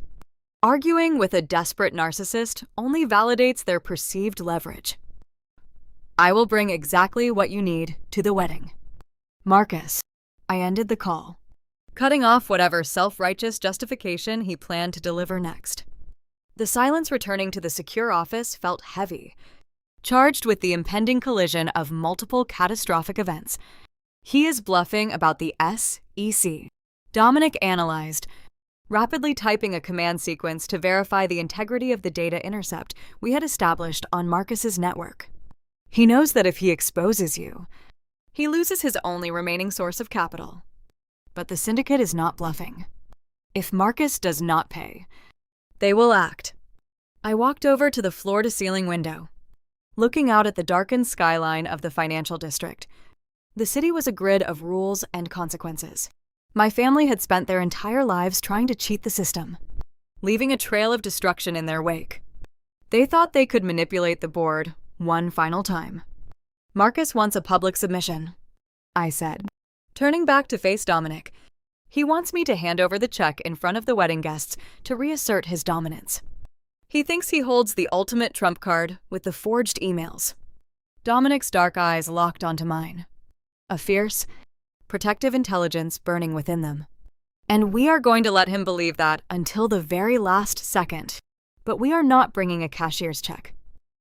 I walked back to the desk, picking up the heavy, encrypted flash drive that held the complete, unredacted forensic audit of the Vanguard Horizon Ponzi scheme, the forged loan documents, and the irrefutable proof of Julian's wire fraud. No, I agreed. A cold, predatory resolve settling deep into my bones. We are bringing a much more permanent currency. Dominic engaged the final lockdown sequence for the office. The syndicate might be watching your corporate headquarters, but they are not watching my private airstrip in the Hamptons. We extract tonight. We finalize the coordination with the federal authorities from a secure location. By the time the wedding march begins tomorrow afternoon, the trap will be inescapable. We moved swiftly, bypassing the main elevators and taking a dedicated, secure lift directly to the subterranean parking garage. A sleek, armored SUV was waiting, the engine already running. We slid into the back seat, the heavy doors sealing us inside a soundproof vault. As the vehicle merged onto the dark highway, speeding away from the immediate threat of the syndicate, my mind focused entirely on the impending confrontation. Tomorrow was Julian's wedding. My parents expected me to arrive broken, terrified, and ready to surrender my life's work to save their fraudulent empire. They had meticulously planned a celebration of their wealth, completely unaware that I had spent the night ensuring their guest list included a very specific, heavily armed audience. The Grand Chateau was about to become the stage for a spectacular, devastating execution. The Chateau de Lumière sat on a sprawling, manicured estate an hour outside the city, a grotesque monument to stolen wealth. Julian's wedding venue was a meticulously restored French-style mansion, boasting sweeping marble staircases, gold-leafed archways, and a grand ballroom capable of holding over 300 guests. Every opulent detail, the imported white orchids cascading from the balconies, the string quartet playing in the courtyard. The vintage champagne chilling in silver buckets was financed entirely by the rapidly collapsing Ponzi scheme Marcus was desperately trying to conceal. I arrived an hour before the ceremony, deliberately bypassing the discreet side entrance reserved for the bridal party. I stepped out of my armored SUV directly onto the main cobblestone driveway. I did not wear the muted, pastel tones expected of a compliant family member attempting to blend into the background. I wore a floor-length, custom-tailored gown woven from pure, blood-red silk. It was a color that demanded absolute attention. A vibrant, unapologetic statement of power and defiance. It was the exact shade of the financial hemorrhage my family was trying to staunch with my extorted assets. As I walked up the grand stone steps, heads turned. The elite guests, mingling early with cocktails, paused their conversations to stare. I did not shrink under their gaze. I moved with the precise, unyielding grace of a corporate predator navigating familiar territory. I was a senior partner in mergers and acquisitions. Commanding a room was my baseline operational state. I entered the grand foyer. The air was thick with the scent of expensive lilies and the nervous energy of impending disaster. Evelyn, my mother, spotted me instantly from across the room. She abandoned a conversation with a prominent local politician, her face twisting into a mask of pure indignation. She marched toward me, her designer heels clicking sharply against the marble floor. "Vivian, what on earth are you wearing?" Evelyn hissed, grabbing my arm with a bruising grip and attempting to pull me toward a secluded alcove. "You look like a walking fire alarm. You were supposed to wear beige. You are deliberately trying to upstage Chloe on her special day." I smoothly detached my arm from her grasp, adjusting the drape of my red silk sleeve. "I am not a bridesmaid, Mother," I replied, my voice cool and even. And given the financial reality of this event, I thought red was the most appropriate color scheme. Evelyn's eyes widened, a flash of genuine panic breaking through her angry facade. She glanced around nervously to ensure no one had overheard my remark. Before she could launch into a whispered tirade about family loyalty and optics, a heavy hand clamped down on my shoulder. Marcus stepped out from behind a towering floral arrangement. He looked exhausted, the skin around his eyes pale and deeply lined, betraying the terror of the syndicate's looming deadline. Yet, he still tried to project the imposing authority of a Wall Street titan. "Evelyn, leave us," Marcus commanded curtly. My mother hesitated, glaring at me one last time before retreating back into the crowd of wealthy investors she was actively helping to defraud. Marcus did not waste time on pleasantries. He shoved me roughly into the shadowed alcove beneath the grand staircase, shielding us from the view of the main lobby. "Do you have it?" Marcus demanded, his voice a ragged, desperate whisper. "The syndicate's proxy is waiting in a vehicle 3 miles from here. They are expecting the transfer by 5 o'clock. Tell me you brought the cashier's check." "Vivian." He extended a trembling hand, his palm open, fully expecting me to surrender $3 million to save his fraudulent empire. He truly believed the threat of releasing the fabricated insider trading emails had broken my resolve. He thought the prospect of federal prison had forced me to liquidate my corporate equity overnight. I looked at his outstretched, greedy hand. I did not reach into my clutch. I did not flinch. I maintained eye contact, letting the silence stretch until the desperation radiating from him became palpable. "I told you I would bring exactly what you need, Marcus," I stated, my tone devoid of any submission. "Everything will be delivered precisely during the champagne toast at the reception. Not a minute sooner." Marcus's jaw clenched. The vein in his neck pulsed erratically. He was a man accustomed to immediate obedience, and my refusal to hand over the funds in the shadows infuriated him. He took a threatening step forward, attempting to use his physical size to intimidate me. "Do not play games with me, Vivian," he growled, the polished executive persona completely shattering. "You hand over the check right now. or I will hit send on those emails before Julian even walks down the aisle. I will watch the feds drag you out of this venue in handcuffs. I met his threatening glare with absolute, chilling composure. If you hit send now, Marcus, the money disappears entirely. You get nothing. And the syndicate comes through those mahogany doors looking for their payment. You will wait for the toast. It is the only guarantee you have. Marcus stared at me, his mind racing through the limited, terrifying options available to him. He was trapped by his own extortion plot. He needed the funds to appease the violent creditors, and he believed my public surrender during the toast was his only lifeline. The sheer arrogance that fueled his entire career convinced him he still held the winning hand. He let out a sharp, derisive scoff, adjusting the lapels of his expensive tuxedo. Fine, he spat, stepping back into the light of the foyer. If you want to make a public spectacle of your surrender, be my guest. Just make sure the ink is dry. As soon as I have the check, the hard drive with your emails gets destroyed. He turned his back on me and walked toward the grand ballroom, a smug, victorious smile creeping back onto his face. He believed his brutal blackmail had succeeded flawlessly. He thought he was walking toward the stage to celebrate his son's marriage and his own brilliant escape from financial ruin. He had absolutely no idea that the executioners were already in the room. I smoothed the silk of my red gown and stepped out of the alcove, rejoining the elegant crowd. I scanned the grand ballroom as the guests began taking their seats for the ceremony.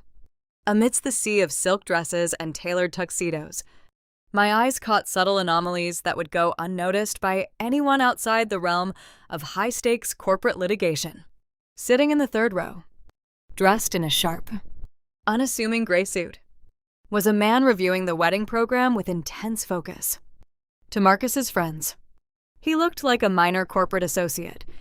To me, he was a senior agent with the Internal Revenue Service Criminal Investigation Division, standing near the catering entrance, disguised as venue security personnel, were two individuals whose posture screamed tactical training rather than event management. They were Federal Bureau of Investigation operatives, positioned precisely to monitor the exits. Dominic had not just provided a safe house, he had orchestrated a massive, covert federal deployment. He utilized his extensive network as a former prosecutor to ensure the authorities were present to witness the final act of this financial tragedy. In total, over a dozen undercover federal agents were seamlessly integrated into the wedding guest list, waiting patiently for the very specific, undeniable trigger I was about to provide. The ceremony proceeded with agonizing slowness. Julian stood at the altar, looking like a picture-perfect prince, reciting heartfelt vows to Chloe, who wept delicate, photogenic tears for the cameras, recording the event for her social media channels. The hypocrisy was nauseating. They were pledging eternal love while secretly plotting to board a flight to Geneva with millions in stolen investor capital, leaving the very people clapping for them to face catastrophic bankruptcy. As the officiant pronounced them husband and wife, the crowd erupted into applause. Marcus beamed from the front row, playing the proud patriarch, entirely unaware that the net was drawing incredibly tight around his neck. The transition to the grand reception was seamless. The guests flooded into the main dining hall, taking their assigned seats at tables adorned with towering crystal centerpieces. The atmosphere was electric with the illusion of profound success.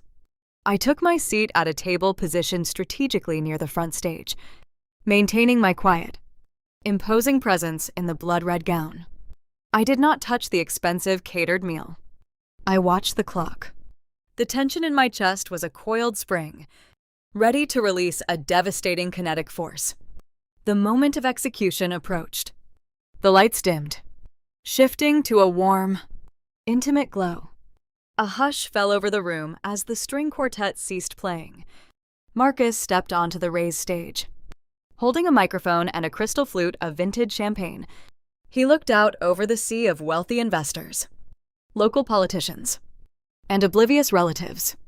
He stood at the absolute pinnacle of his fabricated empire, preparing to deliver a speech that would cement his legacy. He believed he was about to collect $3 million from his terrified daughter and save his family from ruin. He raised his glass, the crystal catching the spotlight, and began to speak. The trap was locked. The audience was captive. The final, spectacular destruction was about to begin. The crystal chandeliers dimmed to a soft, amber glow, casting long, dramatic shadows across the grand ballroom. The ambient chatter of 200 affluent guests faded into a respectful hush. The clinking of silverware against fine china ceased. The air felt thick, heavy with the manufactured sentimentality of a high society wedding. Julian stepped up to the microphone positioned center stage. He looked the part of the triumphant heir, his tailored tuxedo fitting flawlessly, his smile radiating an easy, arrogant charm. He wrapped one arm around Chloe's waist, pulling her close. She rested her head against his shoulder, holding her champagne flute delicately, ensuring the massive diamond engagement ring caught the spotlight. They were a portrait of perfect, inherited success. "Thank you all for being here to celebrate this incredible milestone with us," Julian began, his voice projecting smoothly through the venue's premium sound system. He possessed our father's talent for captivating an audience with hollow rhetoric. "Tonight is about love, of course, but it is also about the unbreakable bond of family, the unwavering support that ensures our legacy endures through every challenge." He paused, letting the silence amplify the gravitas of his next statement. His eyes drifted over the crowd, intentionally seeking me out near the front tables. The spotlight shifted, casting a glaring beam directly onto my red silk gown. I sat perfectly still, my expression an impenetrable mask of calm. "Family is the foundation upon which we build our futures," Julian continued, his tone dripping with a cloying, artificial sweetness. "And speaking of foundation, Chloe and I want to publicly express our deepest gratitude to my sister, Vivian." Julian raised his glass slightly toward me. The entire ballroom turned their collective gaze in my direction. "Vivian has always been a fiercely independent force in the corporate world," Julian announced, weaving the narrative my parents had carefully constructed to mask their extortion. "But tonight, she has shown us the true meaning of family loyalty. She has generously decided to transfer the deed to her magnificent Manhattan penthouse to Chloe and me, providing us with a spectacular home to begin our marriage. Let us give her a round of applause for this incredible, selfless gift." The guests erupted into enthusiastic applause. The wealthy investors seated around me offered polite nods and approving smiles. To them, it was a beautiful display of generational wealth and sibling generosity. They had no idea they were applauding a coerced real estate transfer executed under the threat of federal imprisonment. Marcus stood near the edge of the stage, beaming with pride. He caught my eye and offered a subtle, commanding nod, silently instructing me to stand up, accept the applause, and deliver the $3 million check he believed I had brought. I did not stand up. I did not acknowledge the applause. I remained seated, my hands resting lightly on the linen tablecloth, a cold, analytical observer watching a doomed performance. The applause began to taper off as my refusal to participate created a palpable, awkward tension in the room. Julian's arrogant smile faltered slightly. He leaned closer to the microphone, preparing to issue a more direct, forceful prompt to bring me to heel. Before he could speak, a shadow detached itself from the perimeter of the ballroom. Dominic moved with the silent, predatory efficiency of a man accustomed to seizing control of volatile situations. He wore a stark black tuxedo, his presence commanding immediate, involuntary attention. He did not ask for permission to approach the stage. He simply ascended the brief set of stairs and strode directly toward the podium. The remaining applause died instantly, replaced by a confused, breathless silence. The guests recognized him as the imposing figure who had disrupted the rehearsal dinner the night before. Whispers rippled through the crowd. slicing through the heavy tension. Julian's eyes widened. He stiffened, attempting to maintain his grip on the microphone stand. But Dominic did not engage in a polite negotiation. He reached out and, with smooth, undeniable force, stripped the microphone straight from Julian's hand. "Excuse me," Julian stammered, his polished facade cracking as he took a defensive step backward. "What are you doing? This is a private reception." "Security." Dominic ignored him entirely. He turned his broad shoulders to face the sea of guests, his dark, piercing eyes scanning the room. The commanding silence he projected was absolute. Even Marcus, who had been signaling furiously for the venue staff to intervene, froze in place, paralyzed by the sudden shift in power. "Good evening," Dominic stated, his deep baritone echoing through the speakers, immediately establishing dominance over the narrative. "For those who do not know, my name is Dominic. I am Vivian's fiancé." A collective gasp echoed from the front rows. Evelyn, sitting at the main family table, dropped her crystal goblet. It shattered against the marble floor, but no one looked away from the stage. The revelation of my secret engagement to the man who had publicly threatened the patriarch the night before sent a shockwave through the elite crowd. Vivian is an intensely private woman, particularly regarding her personal life and her assets, Dominic continued, his voice calm and lethal. And while Julian's announcement regarding the Manhattan penthouse was certainly dramatic, it was unfortunately factually inaccurate. There has been no voluntary transfer of real estate today. Julian flushed a deep, violent shade of red. He lunged forward, trying to grab the microphone back, his desperation overriding his social conditioning. "Turn the mic off," he yelled toward the audio-visual booth in the back of the room. "He is lying."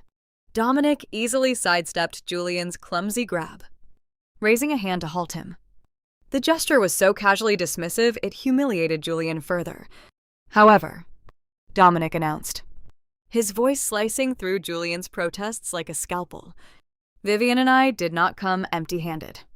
We brought a different kind of wedding gift, one that requires a bit more transparency than a simple real estate deed." Dominic reached into his tuxedo jacket and produced a small, sleek remote control.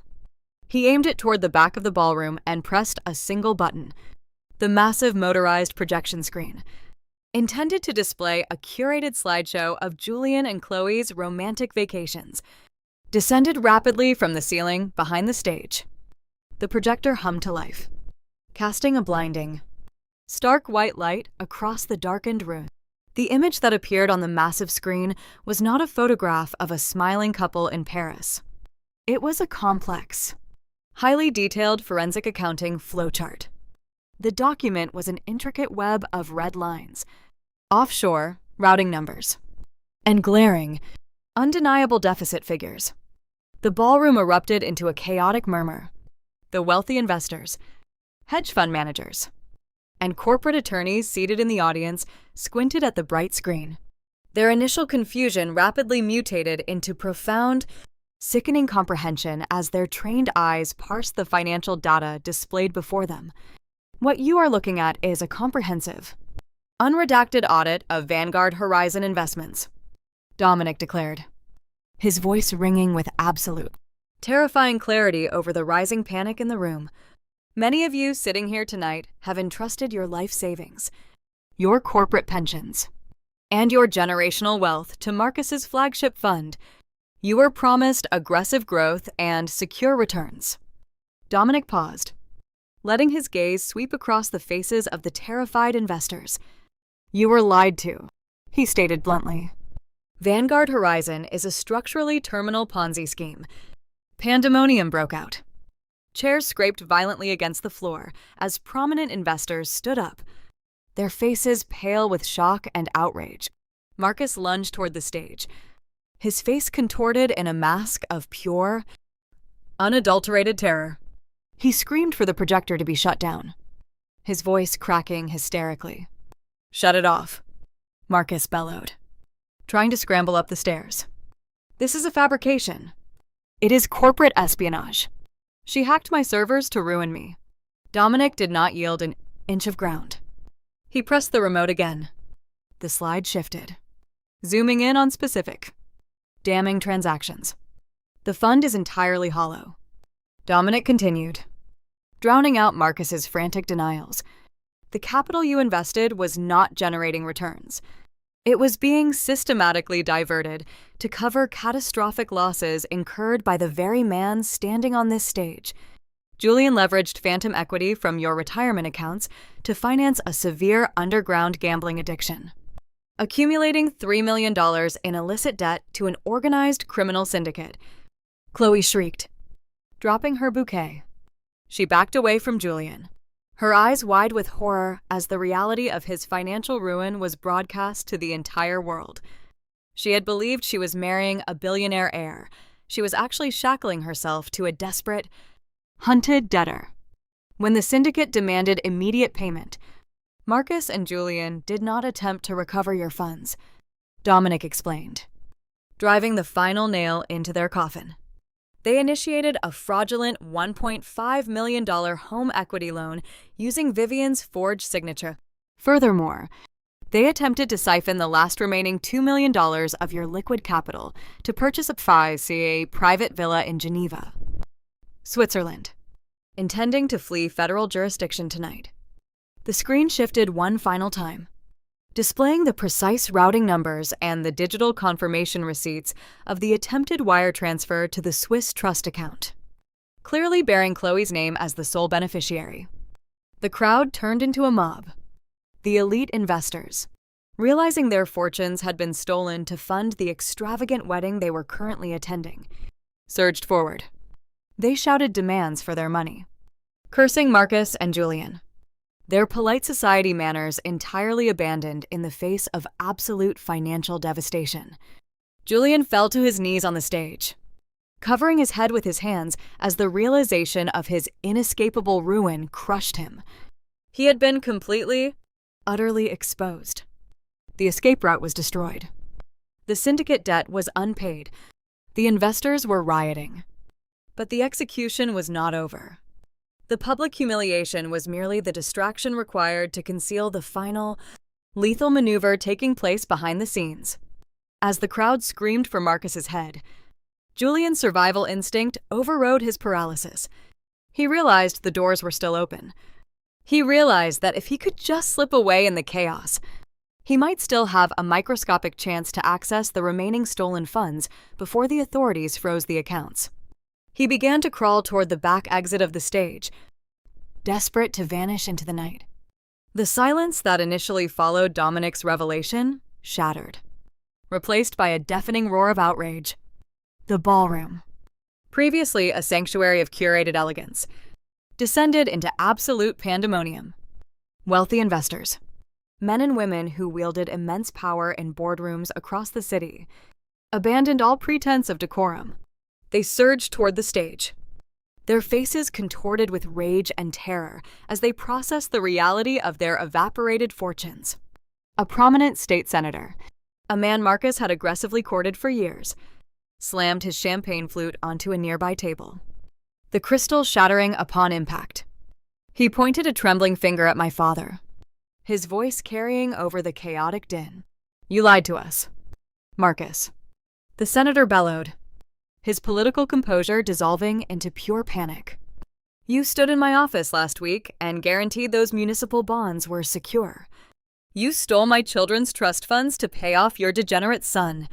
Marcus was trapped. He stood near the edge of the stage, surrounded by the furious mob he had invited to witness his triumph. He lunged toward a secondary microphone stand, desperately trying to regain control of the narrative. "Listen to me," Marcus screamed, his voice cracking, sweat pouring down his flushed face. "This is a setup. My daughter is a vindictive, unstable woman. She fabricated these documents to destroy our family legacy. The fund is solvent. I swear to you, the capital is secure." He gripped the microphone, waiting for his voice to boom across the ballroom speakers, hoping to drown out the accusations, but no sound emerged. He tapped the microphone frantically against his palm, Nothing. Dominic had not just provided a safe house and a federal deployment. He had ensured total operational control of the venue. The audio-visual technicians, handsomely compensated by Dominic's private security firm prior to the event, had severed the connection to Marcus's microphone. The only live audio feed belonged to Dominic, who stood impassively at the center of the stage, observing the destruction. The visual evidence looming on the massive projector screen was undeniable. The forensic audit highlighted the exact routing numbers, the dates, and the specific offshore shell accounts. The investors recognized their own portfolio identification codes listed in the deficit columns. The data was irrefutable, and Marcus's desperate lies only fueled their fury. I stepped forward, emerging from the periphery of the stage. The blood-red silk of my gown caught the harsh glare of the projector light. I did not rush. I walked with the deliberate, measured stride of a corporate auditor executing a final, lethal assessment. The crowd parted slightly, their anger momentarily yielding to a stunned fascination as I approached the center of the chaos. I stopped directly in front of the head table. Evelyn, my mother, was slumped in her chair. The immaculate, haughty matriarch who had threatened to destroy my career just 24 hours ago was completely broken. Her designer makeup was ruined by streaks of mascara, her hands trembling as she clutched her chest, struggling to breathe amidst the public annihilation of her social standing. She looked up at me, her eyes wide with a horrific realization. She expected me to offer a lifeline, to somehow mitigate the disaster unfolding around her. She still believed that. Deep down, the obedient daughter would step in to save the family reputation. I looked down at her, feeling a profound, icy clarity. I did not feel a single ounce of pity. You told me yesterday that this is how a family operates. Evelyn, I said, my voice projecting clearly without the need for a microphone, cutting through the surrounding uproar. You lectured me about loyalty while actively participating in an extortion plot to steal my home and frame me for a federal crime. Evelyn gasped, shaking her head weakly, attempting to deny the accusation. But she could not speak.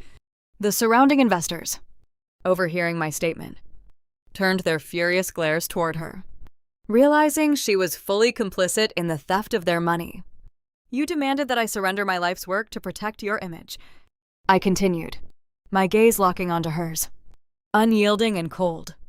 You wanted me to burn so you could stay warm. You wanted to drain my accounts to maintain the illusion of your superiority. Well, Evelyn, I agree with your assessment. This is exactly how this family operates. You drain the blood of everyone around you to sustain a fake, glamorous existence. But you made one fatal miscalculation. I paused, letting the silence hang heavy between us. I am not your blood supply anymore. I stated, the finality of the words echoing in the grand ballroom, and the illusion is officially over. Welcome to reality. Evelyn buried her face in her hands, letting out a ragged, pathetic sob.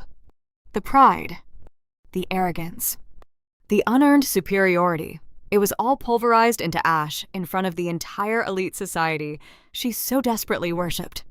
She was no longer a respected socialite. She was the wife of a disgraced fraudster, facing imminent bankruptcy and federal investigation. On the stage above me, Julian was attempting to capitalize on the distraction. The golden child, stripped of his bravado and his stolen wealth, realized that the mob's attention was momentarily focused on his parents. He knew that the federal agents disguised among the guests would soon drop the perimeter lockdown. His window for escape was closing by the second. He abandoned Chloe, who was weeping hysterically near the floral archway, her dreams of a Swiss villa replaced by the nightmare of a criminal conspiracy. Julian crouched low, using the large, draped tables as cover, and began crawling toward the heavy velvet curtains that concealed the service exit at the rear of the stage. He still possessed his encrypted smartphone. He knew the spoofed transfer had failed to reach the syndicate, but he still believed he held the digital keys to the $2 million in stolen investor retirement funds. He assumed that if he could just slip out the back door, reach his sports car, and drive to a secure location, he could manually route the remaining capital into an untraceable cryptocurrency wallet and vanish. He reached the heavy velvet curtain. He pushed the fabric aside, his eyes darting frantically toward the illuminated exit sign above the service doors. He thought he had outsmarted the trap. He believed his technical prowess would grant him a final, desperate reprieve. He pulled his phone from his tuxedo pocket, his thumb hovering over the screen, ready to execute the final transfer sequence that would secure his escape. He had no idea that his digital lifeline was about to become his ultimate prison. Julian's breath hitched in his throat, a ragged, desperate sound scraping against the heavy velvet curtain. The chaos of the ballroom roared behind him, a symphony of shattered crystal and enraged investors. But his entire focus narrowed to the glowing screen of his encrypted smartphone. He was 50 feet from the service exit, 50 feet from the cool night air, his idling sports car, and a flight to a non-extradition jurisdiction. He swiped past the biometric lock, his thumb slick with cold sweat. He bypassed the primary banking portals he used to siphon Marcus's funds, navigating directly to a highly secure, decentralized financial application. This was his fail-safe, the ultimate escape hatch he had meticulously built while his father remained oblivious to the impending collapse. Julian had diverted $2 million of stolen investor capital, routing it through a complex web of microtransactions into a temporary holding account registered in Zurich. It was a digital waiting room, parked just outside the immediate reach of domestic regulatory oversight. His plan was simple and ruthless. Initiate a final transfer, converting the fiat currency into an untraceable cryptocurrency block, and disperse it across a dozen anonymous wallets scattered across the dark web. Once the conversion executed, the money would become practically invisible to standard forensic audits. He would leave Marcus to face the furious mob and the federal agents, while he rebuilt his life in absolute luxury, unburdened by family or consequences. He initiated the transfer sequence. The application prompted him for a secondary authorization code, sent via a secure, encrypted messaging service.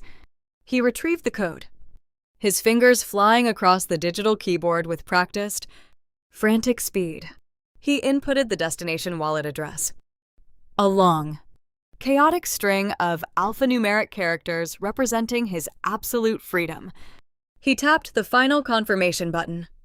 The screen displayed a spinning processing icon. Julian held his breath, his eyes wide and unblinking. The seconds stretched into an agonizing eternity. The loading icon spun, analyzing the request, communicating with servers located thousands of miles away. Then, the screen flashed bright green. Transaction successful. Funds converted and routed. A wild, unhinged laugh escaped Julian's lips. It was a sound born of pure, adrenaline-fueled relief. He had done it. He had outsmarted his arrogant father, bypassed the furious investors, and successfully executed the ultimate digital heist.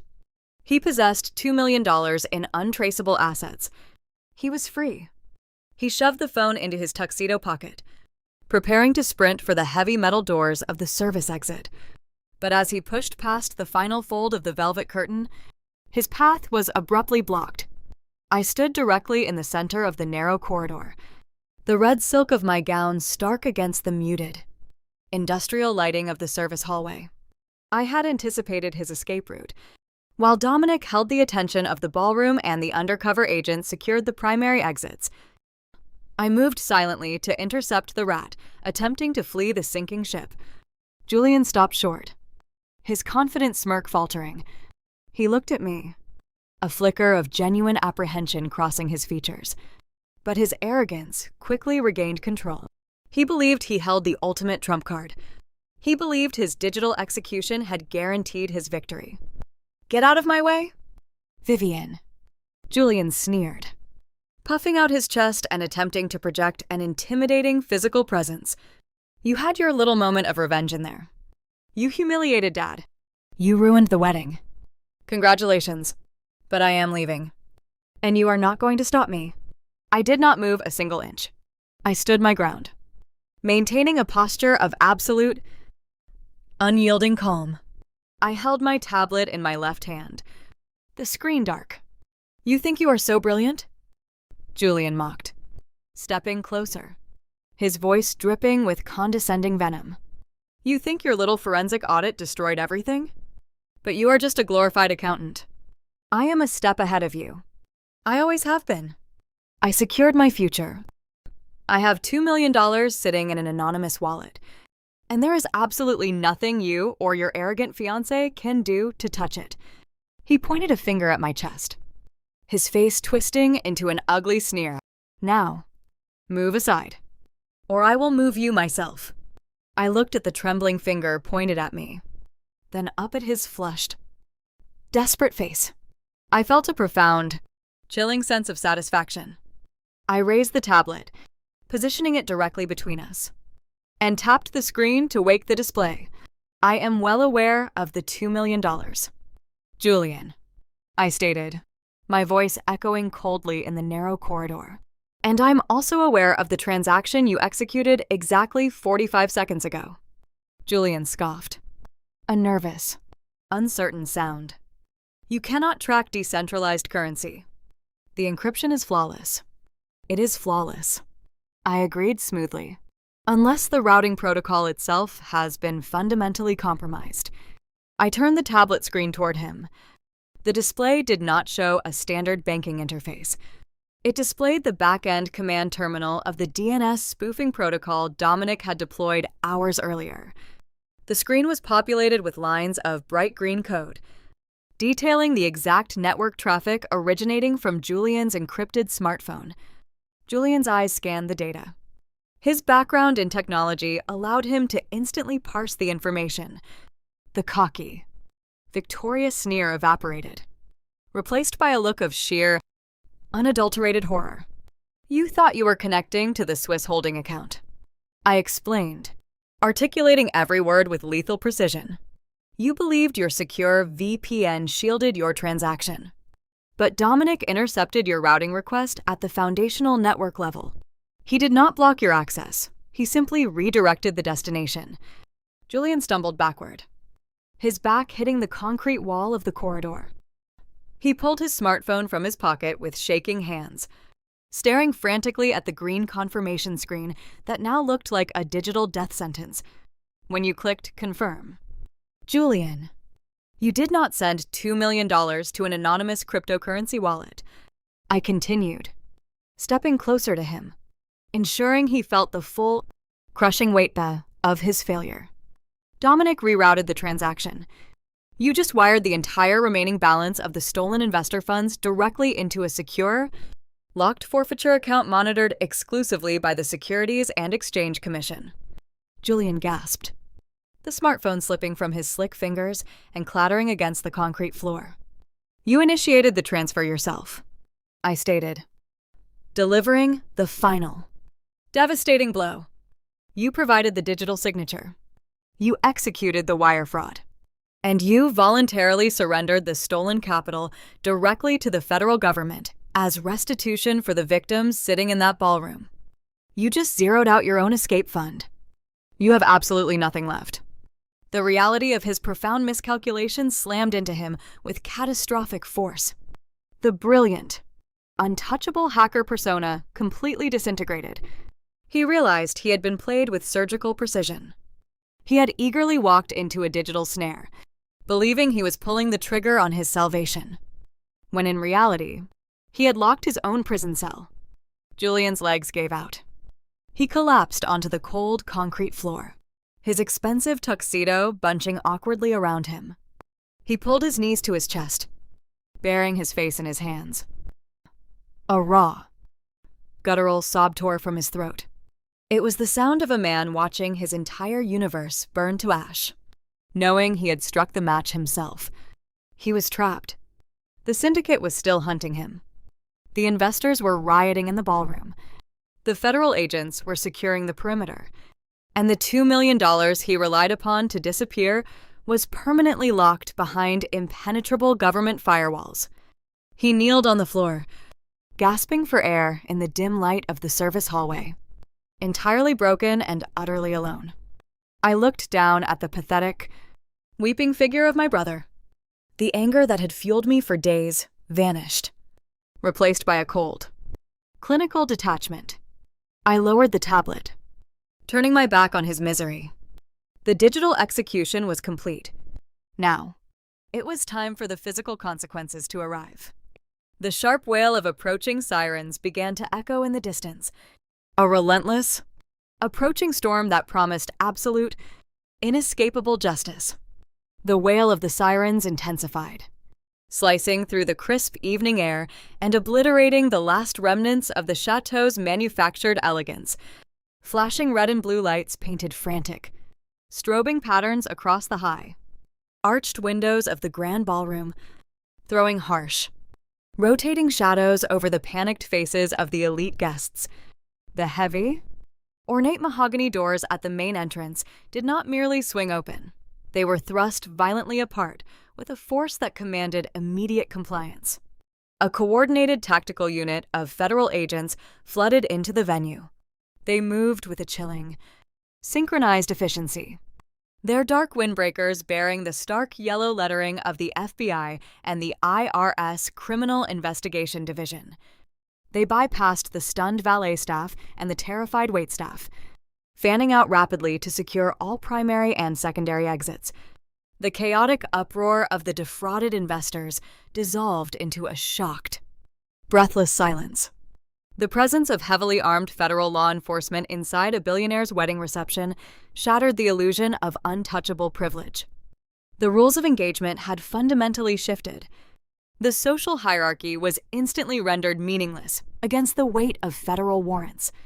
A senior special agent, a tall, uncompromising man with a stern visage, strode directly down the center aisle, bypassing the terrified guests. He did not ask for permission to take the stage.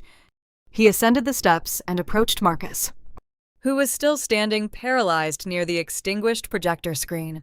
"Marcus Vanguard," the agent announced, his voice projecting a lethal, unyielding authority that required no microphone.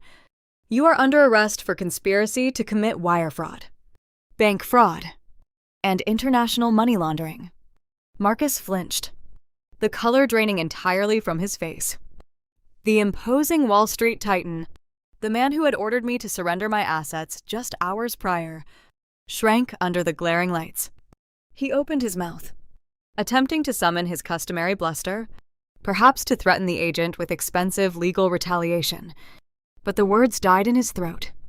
The sharp, metallic rasp of steel handcuffs ratcheting securely around Marcus's wrists echoed loudly in the cavernous ballroom. It was a definitive, deeply satisfying sound, the audio signature of a collapsing empire. Off to the side of the stage, Evelyn witnessed the arrest of her husband and the total annihilation of her social standing. The haughty matriarch completely lost her grip on reality. She lunged forward, her designer heels slipping on the polished marble. "You cannot do this," Evelyn shrieked, her voice cracking into a hysterical pitch. "We are prominent citizens. You are ruining a private family event." She reached out, attempting to grasp the agent's arm.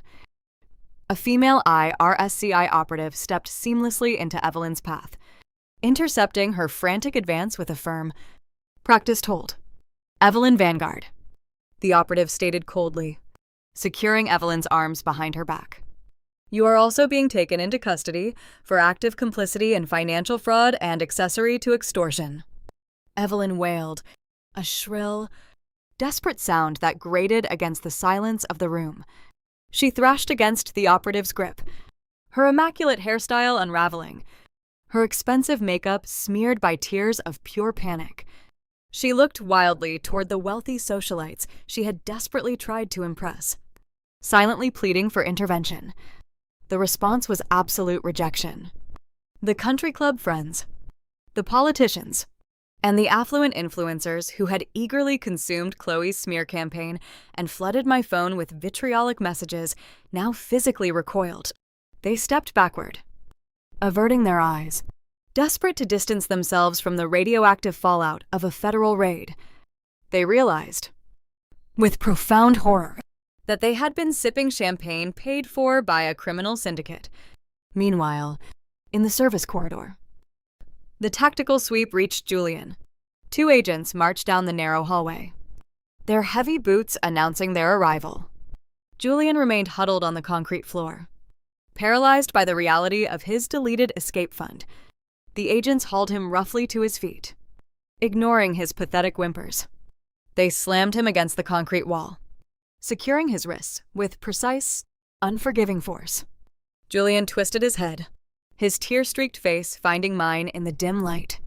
"Vivian, please," Julian begged, his voice a broken, raspy plea. "Tell them it was Marcus. Tell them I was just following orders. Please, you have to help me. I am your brother." I looked at the man who had stolen my identity, forged my signature, and orchestrated a smear campaign to destroy my career. I felt no familial obligation, no lingering shred of empathy. I offered him a flat, emotionless stare. "Enjoy your honeymoon in federal lockup, Julian," I replied, my tone carrying the chill of absolute detachment. "I hear the accommodations are highly structured." I turned my back on his sobbing and walked toward the main ballroom to rejoin Dominic. As I re-entered the grand hall, the cleanup operation was in full swing. Agents were securing documents, seizing electronic devices, and managing the bewildered crowd. Near the extravagant floral archway, Chloe sat slumped on the floor, the picture of ruined hubris. The arrogant influencer, who had boasted about gutting my penthouse and fleeing to a Swiss villa, was frantically removing her ostentatious diamond necklace and her massive engagement ring. She shoved the expensive jewelry deep into her designer clutch, her hands shaking violently.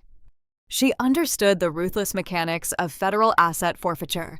She knew the government would seize every item purchased with stolen investor funds. Her fairy tale wedding had transformed into a nightmare of impending bankruptcy and potential accessory charges. Dominic stood near the center of the room, observing the arrests with the calm satisfaction of a master strategist witnessing the successful execution of a complex operation. I walked up beside him, the red silk of my gown contrasting sharply against the somber suits of the federal agents. He looked down at me, a profound, respectful pride illuminating his dark eyes. He offered his arm. I took it, anchoring myself to the steady, unyielding power he projected. We stood together, a formidable, united front amidst the wreckage of my family's deceit. The power dynamic in the room had irrevocably shifted. The predators were in chains, and the targeted prey stood untouched, holding the keys to the kingdom.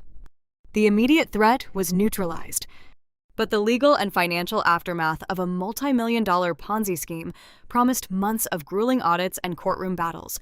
Yet, as I watched Marcus and Julian being marched out the grand mahogany doors, flanked by armed federal agents, the suffocating weight I had carried for years finally lifted. The empire of lies was reduced to ash, clearing the ground for something entirely new. 6 months passed with the relentless, unyielding efficiency of the federal justice system. The mahogany-paneled courtroom in the Southern District of New York smelled of lemon polish and institutional finality. I sat in the second row of the gallery, wearing a sharp charcoal blazer, my posture relaxed. Dominic sat beside me, our hands resting together on the smooth wooden bench. The heavy door beside the judge's chamber opened, and the bailiff led the defendants into the room. Marcus and Julian did not look like the arrogant titans of high finance who had attempted to extort my real estate and destroy my career. Stripped of their custom-tailored suits and silk ties, they wore standard-issue khaki prison uniforms. The harsh fluorescent lighting of the tribunal highlighted the deep, graying hollows under my father's eyes. Julian walked with a pronounced slouch, His former swagger erased by half a year in a federal holding facility. The presiding judge, a woman known for her strict adherence to white-collar sentencing guidelines, adjusted her glasses and looked down from the bench. She did not offer a long, theatrical lecture.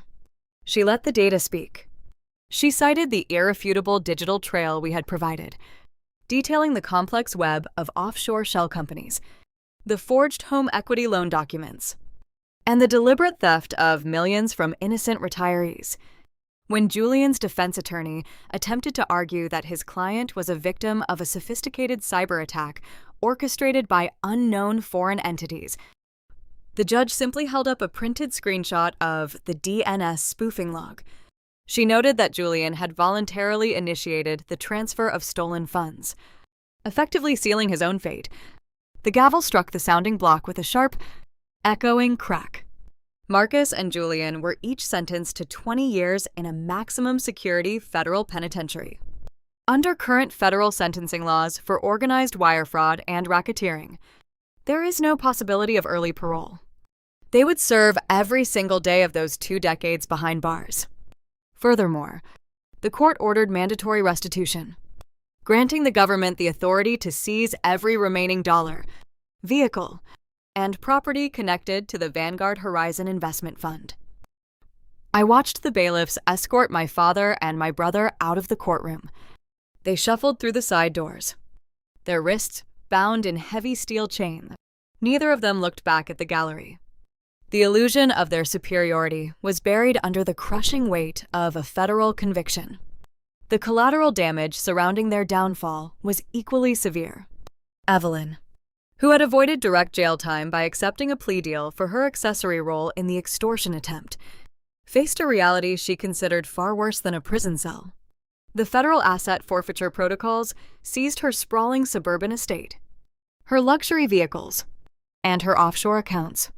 The elite social circles she had spent decades cultivating turned their backs on her instantly. Her country club membership was revoked, and her former friends treated her name like a contagious disease. She was forced to move into a cramped, noisy apartment on the outskirts of the city, living on a minimal fixed income, entirely ostracized from the world of privilege she once ruled. Chloe experienced a similar, highly publicized descent into obscurity. In the immediate aftermath of the wedding raid, she attempted to pivot her social media narrative. She posted a series of videos claiming she was a naive, heartbroken bride, deceived by a monstrous family. She hoped to monetize the tragedy and garner sympathy from her millions of followers. Her strategy failed spectacularly. The internet is an unforgiving archivist. Independent investigators and financial journalists uncovered her deleted messages and linked her directly to the Swiss trust account intended to harbor the stolen retirement funds. Brands dropped her endorsement deals overnight. Her follower count plummeted. The Internal Revenue Service stepped in, garnishing her remaining influencer revenue to satisfy the tax penalties associated with her complicity in Julian's scheme. The arrogant bride who had strutted through my penthouse demanding luxury renovations was now facing mountains of legal debt and a permanently ruined public image. With the perpetrators neutralized, the physical remnants of their fraudulent empire began to hit the market. The grand French-style chateau where the infamous wedding took place was seized by the primary lending bank. The property had been heavily leveraged to fund Marcus's extravagant lifestyle. Because the estate was now synonymous with a highly publicized federal raid and a Ponzi scheme, a severe stigma attached itself to the deed. Traditional high-net-worth buyers avoided the listing, fearing the negative press associated with the location. The bank, desperate to liquidate the toxic asset and recoup a fraction of their losses, placed the chateau on the commercial foreclosure auction block. Dominic and I attended the auction on a crisp Tuesday morning. We had formalized our own partnership a month prior, bypassing the spectacle of a grand wedding in favor of a quiet, legally binding ceremony at the city courthouse. We did not need an audience to validate our commitment. We only needed the unwavering trust we had forged in the trenches of corporate warfare. We sat in the back row of the auction house. When the chateau came up for bidding, the room remained remarkably quiet. The stigma had done its job. Dominic raised his numbered paddle with a calm, measured precision. A few real estate developers attempted to counter, but they lacked the liquid capital to match the aggressive pace Dominic set. Within 10 minutes, the gavel fell. We acquired the sprawling estate for exactly 1/10 of its original appraised value. We purchased the physical manifestation of my family's hubris using the clean, undisputed capital generated by our legitimate enterprises. We did not buy the chateau to live in it. The property held too many echoes of deceit and shallow materialism. Instead, we initiated a massive architectural transformation. We hired contractors to strip away the gaudy gold leaf archways, the excessive crystal chandeliers, and the superficial markers of unearned wealth. We gutted the grand ballroom where Marcus had attempted to deliver his final, triumphant toast. In its place, we built a fortress of empowerment. We converted the sprawling mansion into a comprehensive, pro bono legal and financial aid center. The facility was specifically designed to serve victims of familial and domestic financial abuse. We staffed the renovated offices with top-tier forensic accountants, ruthless civil litigators, and seasoned crisis counselors. We utilized the very same tactical strategies that had saved my career to help vulnerable individuals escape predatory relatives.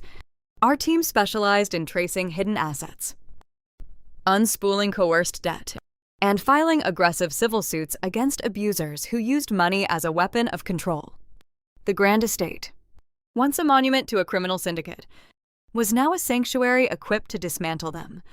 On the evening marking the official opening of the center, the air was cool and crisp.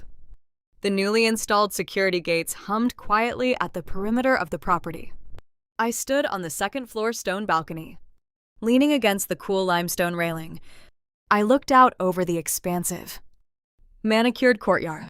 This was the exact spot where the string quartet had played, where the guests had mingled, and where my family had confidently awaited my surrender.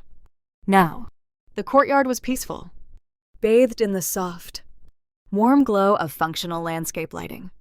Dominic stepped out onto the balcony, the faint scent of cedarwood accompanying him. He handed me a glass of rich, dark Pinot Noir. He stood close, wrapping his arm securely around my waist. I rested my head against his shoulder, letting the solid, steady rhythm of his breathing anchor me to the present moment. "We built something enduring here," Dominic murmured, his gaze sweeping across the transformed estate. "You took the ultimate symbol of their greed and turned it into a weapon for justice." I took a slow sip of the wine, the complex flavors settling on my palate. I thought about Marcus sitting in a concrete cell, and Julian staring at a cinder block wall, their lives entirely defined by the boundaries of a federal prison schedule. They thought leverage was about volume, I said quietly, watching the wind rustle the leaves of the ancient oak trees lining the driveway. They thought if they screamed loud enough, threatened hard enough, and created a big enough public spectacle, the world would simply bow to their demands. They never understood the mechanics of true power. Dominic nodded, his dark eyes reflecting the quiet strength of the night. True power never announces itself. I smiled, a genuine expression of profound, unshakable peace.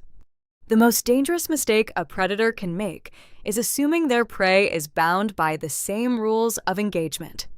My family tried to burn my house down while they were standing on a powder keg of stolen money and fraudulent debt. They handed me the match, expecting me to drop it in terror. I turned slightly, looking up at the man who had stood by my side when the entire world seemed engineered to crush me. You never set fire to someone else's life when your own foundation is made of dry rot and lies, I whispered. You do not need to scream for justice when you hold the ledger.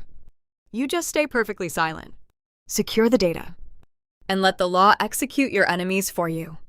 The night air settled around us, clear and unobstructed. The heavy, suffocating chains of familial obligation were permanently severed. I had walked into their trap as a target, but I walked out as the architect of my own flawless empire. The ghosts of the past were firmly locked away, leaving nothing but the pristine, untouchable horizon ahead. Looking back at the wreckage my parents and brother left behind, I realized that surviving a predatory family requires far more than simple endurance. It demands a fundamental rewiring of how you perceive trust and obligation. The trauma they attempted to inflict did not break my spirit. It became the exact architectural blueprint I used to construct an impenetrable fortress. My journey through corporate extortion and federal indictments illuminated three profound truths about navigating the darkest corners of human greed. The first, and perhaps most difficult lesson to accept, is that shared DNA.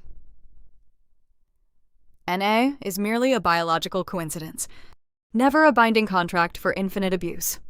Society relentlessly conditions us to forgive our relatives simply because they are blood, demanding we swallow our dignity to maintain a fractured, toxic peace. But a title like father or brother does not grant anyone the legal or moral authority to bleed your assets dry or manipulate your reality. True family is intentionally chosen. It is defined by unwavering respect, mutual protection, and the individuals who stand like an iron wall beside you when the threats close in. The second truth is that genuine power operates in total silence. When cornered by narcissists, our primal instinct is to shout, to desperately defend our character, and to engage in their chaotic emotional warfare. That reaction is the exact currency they feed on. By withholding your emotional response and relying instead on cold, empirical data, you strip the manipulator of their only weapon. You do not need to argue with a thief in a crowded room. You simply document their transactions. Secure your digital perimeter, and step aside so they can blindly march into the steel trap they built for themselves. Finally, I learned that setting ruthless, unyielding boundaries is the ultimate act of self-preservation. Walking away from the people who raised you is often painted by onlookers as an act of cold cruelty. Yet, when those same individuals view you solely as a financial resource to be extracted and discarded, cutting the cord is the only viable path to survival. You cannot negotiate with parasites. You must excise them. The ashes of a burned bridge make the finest fertilizer for a new empire. Never apologize for protecting your hard-earned peace. And never let anyone convince you that your financial independence is a character flaw. Have you ever had to use silence and pure strategy to defeat a toxic relative who thought they held the winning hand? Share your personal victories in the comments below. If my journey resonated with you, please hit the like button and subscribe to Silent Vengeance Stories for more narratives of ultimate, calculated justice. Keep your head high, your boundaries sharp, and your data securely encrypted.